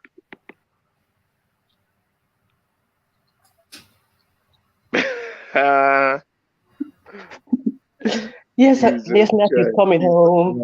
Natty's coming home soon. Hello, Mama Africa. Oh, Natty, the Golden Girls are onto us, bro. They're I onto know. us. They can't keep away. Do you know what? We've not mentioned their name once. I know that, yeah. We've not mentioned the Golden Girls name once. Bro. And look how much. Listen, I've not heard her even mention her own husband's name as much. Oh no, poor guy. Listen, you know what the state of the yard is in, bro. You know what state of yard they're running there, bro. She's on this. You see my mum, yeah, and my nan and all them. Even my girl, them will work and they're doing their own thing, you know. They're not up online. They might have she got a business going on or something? She must have some online business thing. She grabbing punters all day or something. So that's what it seems like, isn't it? Up on the Black Man show. Hunting for the dark skin, you know what I mean? You know they're after anything, cuz. Big up Zabeda. The real as. Yo, big up Turok. Peace Real as. everyone. The free people. People free. The people them free. Free people. You know what I'm saying? Don't know. See the Yeah, real what's the one. conversation? I heard like North Africa and something like that. I don't know. Well, that was a conversation for people who've got some like intellect, but where some people don't, we have to tone it down. We have to, so like when you got Pickney on the channel, yeah. You see when you got Pickney on the channel, you can't talk to them like adults, you know. You have to tone Oh it down a God, bit. I You ain't know been what I here mean? for time, so I don't even know what's going on. You know what I mean? I've been So listening. debate though. Yeah. Some people think that Amazigh has turned a different color for some reason. The Amazigh. Yeah. Boy. Some people think it. Some people, but I just thinking, let them think. I feel like there's a lot of research to do with the Amazigh people, to be fair, because you know, they're an ethnic group that a lot of people don't really know too much about, compared to like the Egyptians or the Greeks or the Romans, and there's new stuff coming out all the time about the Amazigh people, and definitely the color is something that is very debatable because some say that they were originally black, but some say that the lighter skinned Amazigh peoples are still Amazigh and indigenous to the land, and you just have to look at where North Africa is positioned in the world. Do you know what I mean? I see it like this. I feel like there's three shades. The lower you go, the darker it is. You get to the middle, it starts to get light, and then you go all the way to the top, which is Europe. You're basically white, and where North Africa is bang in the middle. Do you know what I mean? They've got the Mediterranean Sea. They're very close to Europe as well. Hundreds of years ago, from Morocco to Spain was only about 13 kilometers. It wasn't that far. Do you know what I mean? And so obviously they integrated, they mixed, and they formed what I would say is a new race of people, a unique race of people, because there's also Asia. A lot of the Amazigh people have Asian features, especially with their hair and their face, and then you've got the African features with the Afro hair, and then the light skin. So it's all mixed. You know what I'm saying? I can't really say 100%.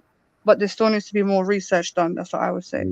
I think people are just a bit biased and just want to say, oh, everybody has to be a certain shade. But if you look we're at the just trying to original, help you. hold Look on, how 2 many seconds. people are trying I to help finished in 2 seconds. I finished in 2 seconds. Honestly, if you look at the Koya San people who are based in South Africa, they're like a brown copper tone people. If you know what I mean. So it's not like to say like the darker you are, the more African you are. It's like the actual people that's been in there the longest. So if we say the Aboriginal Australian people were the first people to leave out there, you can obviously say that, there's different types of shades and colors and hues, if we want to go by that theory then. Yeah, so again, hey Zabida, I asked Turok a question earlier, and you tried to dance. You did some belly dancing, wine like a gypsy, and all sorts. You get me? What the fuck this brother doing out here, cuz? You say you done the walla walla. You done the walla walla and all that. You get me? I Selena. Yeah. What's going on? Yeah. So yo, you know the answer to this question? Yeah, I was asking Turok. Was there people, the original people of North Africa? Was there any black people there? Yeah, definitely, 100%. I don't think anyone's disputing that. But the Amazigh is not one tribe, though. This is the thing. People like to put Amazigh as just one. Even within the Amazigh people, there's different tribes within them. So some are more near the south, some are more near towards Niger, some are more towards Mali, some are more towards different parts. They're all split up. I think there's like over 20 tribes within the Amazigh. Do you know what I'm saying? There's even Amazigh that live in the north of Algeria, which is mountains, it's snowy. Do you know what I mean? And then you got the Amazigh that live in the south, which is in the desert. So obviously the texture of the skin is going to change, isn't it? Yeah. So there was Yo, can you hear me? Yeah. Yeah. I asked him another question as well. Yeah. But you might not know the answer to this one though. Yeah. But there's a guy called his name's Scorpius Africanus. Yeah. But he had a name before his name was Scorpius Africanus.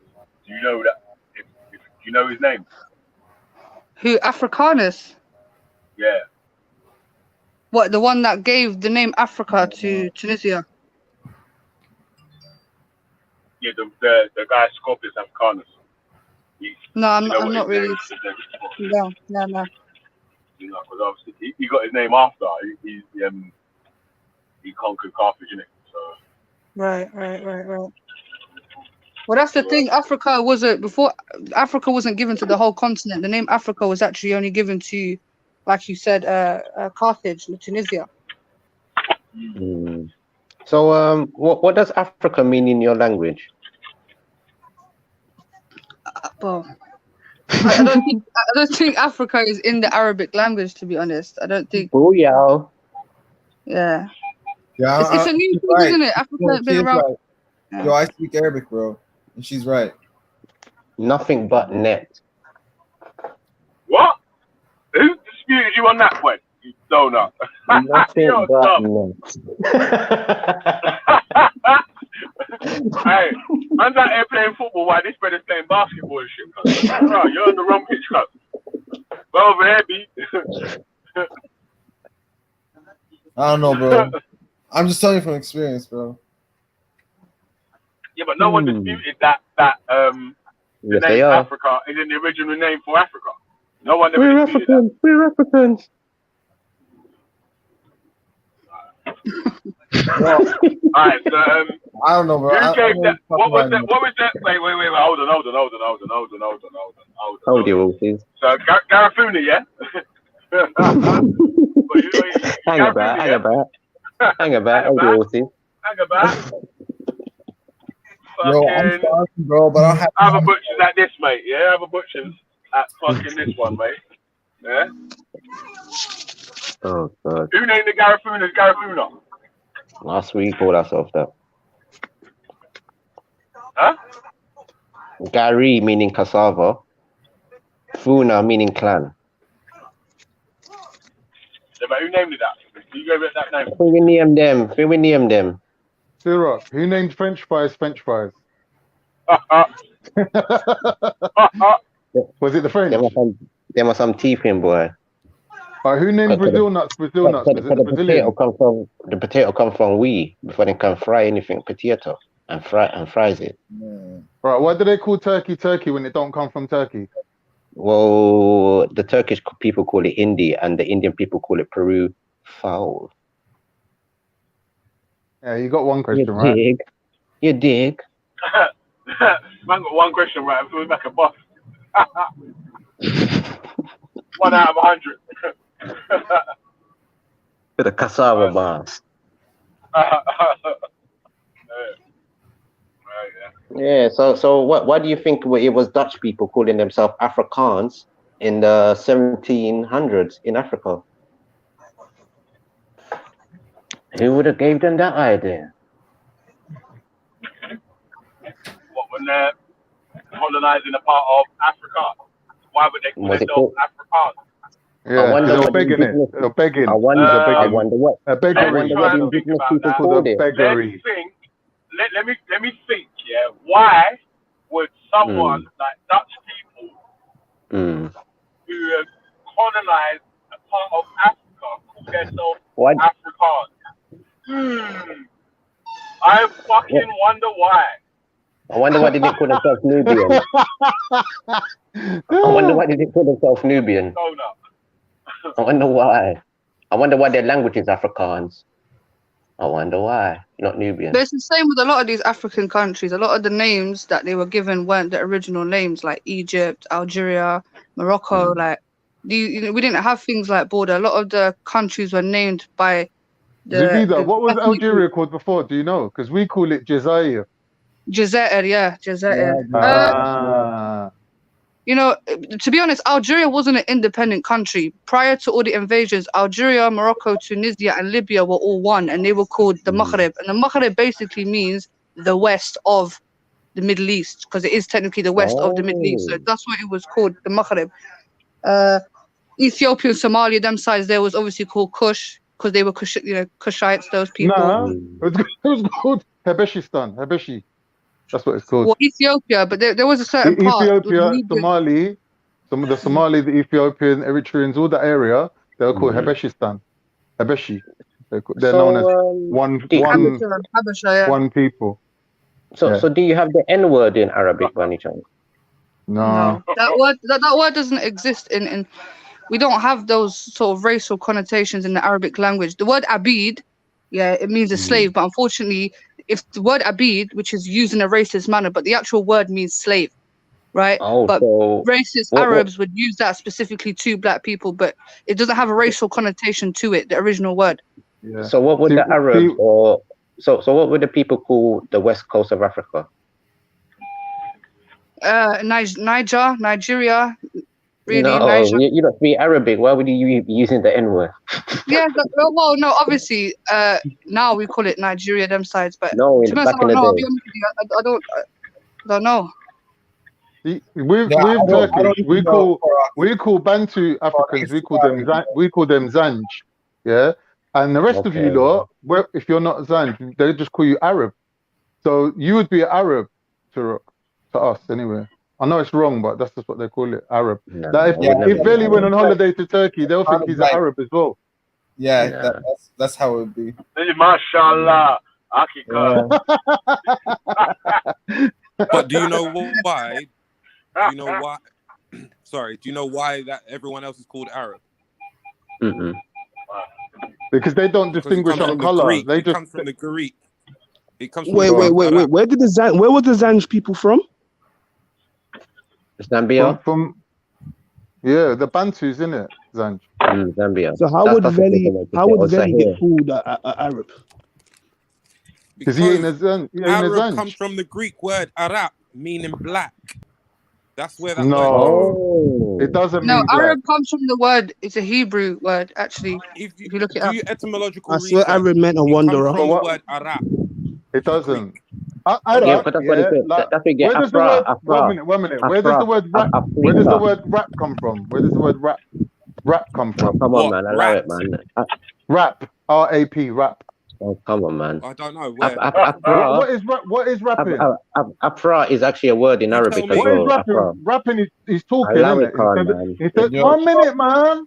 Rapping is talking. 1 minute, bro. Rapping is talking instead of singing. So people who distinguish themselves as Arab, you've got to remember, is a linguistic group. Right. What's that got to do with rap? Rapping evolved from? No, it's just the same. The word has the same root. Veli, you would have been referred to as a Zanj No, I'm not talking about the actual act of rapping. The word rap. The root of something, and as much as Arab is not a language, not the root of it's got an etymological root to it, and the etymological root was named by the Greek people under the word black. Yeah, there is some Greek influence, I agree, but also the Hebrews, the Arabs, they're linguistic people, but also they were called Arabs because they were desert dwellers. They were people that dwelled in the desert and in the Levant area. That's why they called them Arabs. Yeah, that's what I heard. Arab doesn't mean desert dweller. Arab doesn't have an etymological root for a place of an area. Your tribe may have been called that because of the area that you live in, but the figure that basically made you stand out at the time was the fact that you were black. Hence why they might call you Persian. It's not identified by a skin color. It's the opposite. It's a linguistic group. Syrians are Arab. Syrians are whiter than English, bro. What are you chatting about? And they're Arab. We're talking about the words Afra, Afrika. Nah. I don't know where you got that from, Turok. Nah, they're clutching at straws now. No, because it's only in Latin and Arabic you get the word Afra. You'd have to bring evidence. Man. I always say this. I see Arab as a tribe. It's a huge tribe of people. So what does Afra mean in Arabic? I don't think there's no word like that. The remix. I don't think there's even a word like that. Yeah. Or I'm not actually. I'm not gonna say that because I'm not that good at speaking Arabic anyway. Afra, no, I haven't heard the word Afra in Arabic, to be honest. I think it's only in the Cartagena, Tunisia, so it might be a Latin word then. What must be bastardized in the.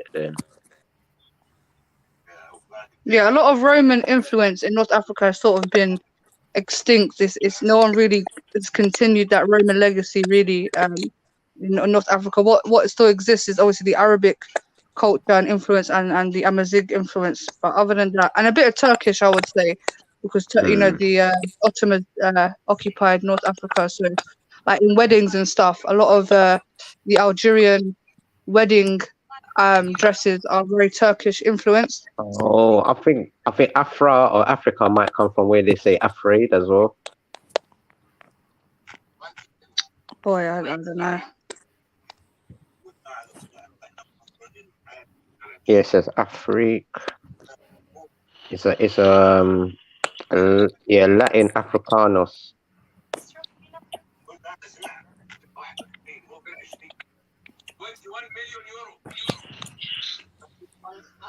But that's the thing about North Africa, even with Egypt, I was looking into Egypt, and obviously, people say the first Egyptians were black and whatever. But what you have to realize with the dynasties, there were so many different ethnic groups that ruled over Egypt. So the black pharaohs that you see in the hieroglyphics, they were the Kushites. You know what I'm saying? Because after that, you had the Assyrians who ruled, and a lot of their depictions were different to the Kushite pharaohs. You know what I'm saying? And for me, it makes sense that in North Africa or Egypt, there was lighter skinned people there who still have a claim to being indigenous and being there from a long time. What about Afar? Afar. Afar. After, no. It says the Phoenician cognates of Arabic. Afar, dust, earth is tempting. Middle English. Yo. It's a tear that. Raheem. Hey, what's that noise, man? Yo, mute up, Father Raheem. Sorry, it's my son. Sorry. Mute up. I'm burping my son. Sorry. Oh, bless him, man. Yeah, and there's a word called Afrikaner. Is an African native of Can I Dutch just say descent. one thing, please? Yeah, because I always see this Annibal guy in the chat talking about, Arab slaves, and this guy's from Portugal. And I'm not being funny, my friend. God. You, as a Portuguese, have no leg to stand on when No it comes leg. to slavery. Yeah, So before you Portuguese even part talk to saying Arabs, I beg you Just- check just your history and ignore your him. ancestors, what they done. Got no leg. No. He's always coming here with this mad racism in the chat, dissing Arabs, and it's like, bro. But who taught like, us? What didn't the Arabs teach the Portuguese though? No. The Portuguese specifically. progenitors of slavery. They started this thing. No, what are you saying? Arabs stated. the What did you commercial- say? Arabs started slavery. No, the Portuguese, from a commercial aspect, the Portuguese were the first ones to start slavery. And they done it. Wait, I what, think from a they was commercial racially aspect? motivated. I don't know about all that. They worked The alongside Portuguese with done it on a racial level. They specifically targeted black people. With the Arabs, and I know it's not nice to say, but they done it to everyone. They done it to. This is why I agree with Jupiter to a certain extent, because a lot of Europeans were enslaved by Arabs, especially the Slavs, because they were, with the Vikings and those sort of people, they were very ferocious in battle. Vicious, and the Arabs specifically used them to fight a lot of battles. So, the Arabs done it to everyone. It was just, unfortunately, a thing. It was a business at the time. But with the Portuguese and the Spanish, you can't deny that they specifically targeted a specific group of people with racial intentions as well. Like, because they believed a lot of the black people so were. the Arabs didn't. Wait. The Arabs didn't target no one with racial intentions. No, they slaved just as much white No, people. I didn't ask that. The Arabs describe black people in certain ways and target them with racial intentions. There was Arabs that did do that. Yeah, we're not but caping for them. them. No, we're not caping for them, bro. Let me You're getting it just wrong. finish, please. Yo, this is lame. This is lame. Honestly. No, I just want Honorable Ras to actually come, because he's been saying a lot of this stuff in the chat for a long time, and I don't think we've ever actually discussed it. I just want to know what the hate for Arabs are and the sort of hypocrisy. If you're going to speak about Arab slave trade, speak about your look how own. much things they're saying about me now. Arabs is actually like Turkish a culture this, or Turkish lifestyle. that, go and eat a kebab. Don't even watch it, man. Fuck them, man. Yeah, ignore Pussies. it. Come on the panel. If you're a bad man, come on the panel, innit? Otherwise, shut up, you little prick.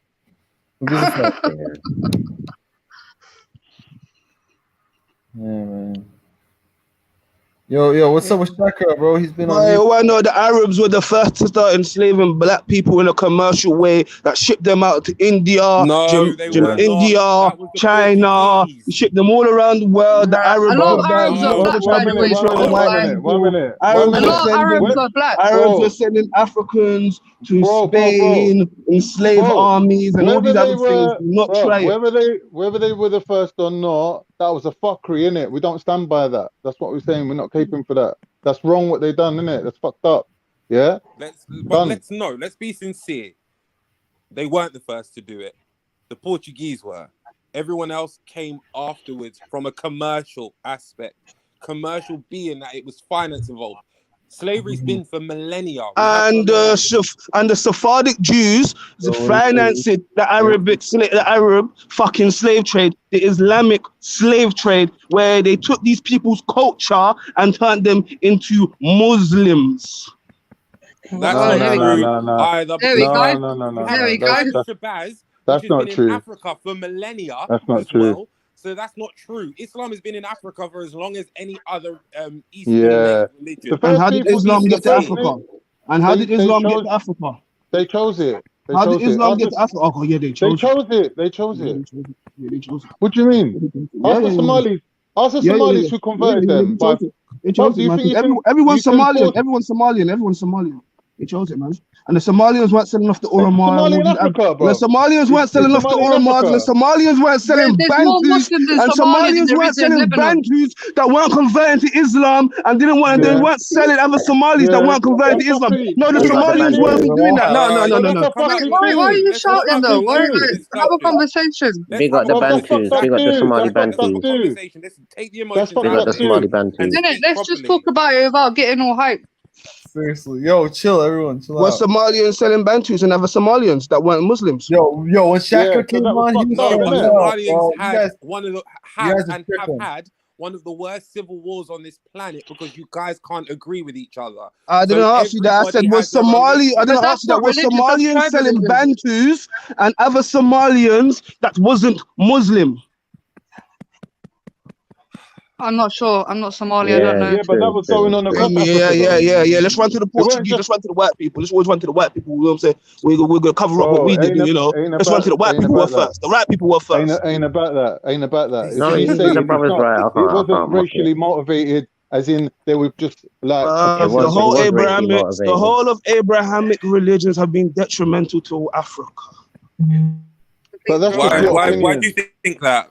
But that's just your opinion, though. Why do you think that? Give me 5 minutes and I'll explain. I got to do a drop quickly. 5 minutes. Yeah, we got to that, brother, man. Right, it took him a little while, but he exposed his thinking. Why you telling the truth though? I said expose my thinking. You're crazy, bruv. Abraham has been detrimental to the thing. From where you have the Jewish traditions claiming the fucking curse of Ham that passed it on to the Arabs, that had the Arabs looking. Give me 5 minutes. Give me 5 minutes. There ain't no curse of Ham with Arabs. Listen, yeah. Now we know why Willie's got him on. Hold up. Hold up. Yo, with that energy, no one's gonna learn shit. No one's gonna learn anything, bro. So like, chill out, bro. Tell us something. He sounds like a real brother from the continent. He knows what he's talking about. No, I know. I'm just saying, like, sounds emotional. Hey, very. Zubida's in the back. I'm just saying, like, Turok, like, with that energy, no one's gonna learn. You get what I mean? No one's gonna learn. No, but it's like it's a lot like people try and cover up and try and paint, but. The brother's talking about the indigenous people and the effects, even Christianity and Abrahamic faiths. It has had an effect to white people in Europe, also the Native Americans, the Aboriginal Australians. So what the brother's saying now is real. Turok, how can it be that? Well, you know me, I don't subscribe to religion as a whole. I think religion is a control. But how can you say that it's Abrahamic religions that have had the detriment for Africa when everything about the Abrahamic religion stems from Africa? The people that are involved in it stem from Africa. No, it don't stem from Africa. It stems from Persia, Greek, Roman. Allow it, man. 1 second. hold on 1 second. In terms of that, Jesus and all of them, they came from Africa. No, The Bible it's says, more Middle out East. of It's more the Egypt I Middle have East. sent my son. Like the Jews, or rather the Hebrews who were in Africa, came out of Egypt. So how can we turn around and say that these Prove that, please. Can you prove that? Can you prove Yeah, that? but what I'm trying to say, Can you prove that's that? right next door to the Can you Middle prove that? East. It's right next door to the Middle East. When you have saying, all the other places like Ghana, when you have all the other ethnic tribes, they don't believe in that. And they're old, and their existence has been longer than what's been going on. Says who that they don't believe in that? You have the Bantus, you have the Khoisan people back in South Africa. How did Christianity get to them? Look at places like As what's with it called anything again? else, it travels. Word Yeah, but travels. Things travel. yeah, but look at Tunisia. Tunisia used to be a big place where they used to pick up a lot of slaves. This is How why did Christianity it's so get to Western heavy Central Arabic Africa? influence there, like the Dar es Salaam. Also, the other place begins with okay, I just said it. The Zanj or Zambia, as I hear. Basically, every slave, what they killed, they planted a specific type of tree to say, oh yeah, there's a slave buried under there and certain things like that. So there's a lot of detrimental things that's happened and certain things like But that. the thing is as well, you have to understand is a lot of slaves, when they were picked up from all over, Africa, and a lot of them had different religious beliefs. You had Christian Africans. It don't matter if they had different religious beliefs. You saw them all as Can I just finish? pagans. Can I just finish, please? So one of the reasons why I think someone asked how come Islam got to the Caribbean is because a lot of the slaves, they were from different tribes, different religions, and they were all put together, and some of them learnt from each other. Do you know what I mean? So if they had like some slaves from Nigeria, from Ghana, one might be Christian, one might be Muslim, and they would put different tribes together in groups and sell them off to South different Africa. places. It's like, how did the Abrahamic faith get to South Africa? The Khoisan is like a very old ethnic group of people, and they've always been in one particular area in South Africa. So whatever's happening with the Jesus story in the Middle East has a reason. One second. Velly. To jump off here. Let me back on when I jump back on. If you look at Ethiopian Christians and Islam in Africa, none of them was forced into that religion. Yeah. Yeah, but they're right next door to the Middle East. When you talk about European, hold on, my brother. When you're talking about Westerners and their version of Christianity, then yeah, obviously people were forced into that. But there was Christians in Africa Islam has before that. Islam have been in Africa longer than what we know as European Christianity. That's a different story. But you can't Romanized Christianity is different to the point I'm making to you. The point I'm trying to make to you. You can't the places like Tunisia, they may not have heard of the Abrahamic faiths yet. So places like Ethiopia, Egypt is very near to the Middle East, so they're going to learn about what's going on in that area. So places like South Africa, where the Khoisan is, they're not going to know of Abrahamic faith, if you know what I mean. So when other people leave a specific type of area now, and they pick on these people, when these people live in a particular type of area, and they know these people don't know nothing about no Abrahamic faith. Man, come back, put the ball on the floor, bro. Let's kick it. Like, what are you talking about? Talking your own thing. I'm trying to talk to Zubaydah here. Cool. All right. She thought I said the Caribbean. I said no. How did the Abrahamic faith get to South Africa? And the point I'm making, the Khoisan people have been in that region for God knows how long, how many millennia. So it's other people that's migrated with that information down there. So if I know, if I'm in an area where everybody's familiar with the Abrahamic faith, and if I go underneath now, like to say underneath like Uganda and all these regions, they man haven't heard of Jesus or Isa and all them type of things yet. So obviously now you can you have a chance to look at these people who are savage. But were they forced into it? Yes. So in South Africa, the Muslims that live in South Africa were forced into Islam, yeah? They weren't. But we have to also realize, can I just say something? There's a huge Somali community living in South Africa, and like you said, Turok, there's people that traveled with the information and brought it in. You can look at now, even to this day, there's a large Somali community, even Kenyan community living in South Africa, and obviously, with exchange of knowledge, there's going to be conversions and people coming to Islam. Do you know what I mean? Yeah, but what I'm trying to say, these people, I mean, there's been trade in it going on for years and years. So that, so even for at least before even Europeans got into Africa, there was people from the Middle East going down to these areas taking people. I don't think it was much of taken. Yeah, they were taken. There's a place called the Zanj or Zaire.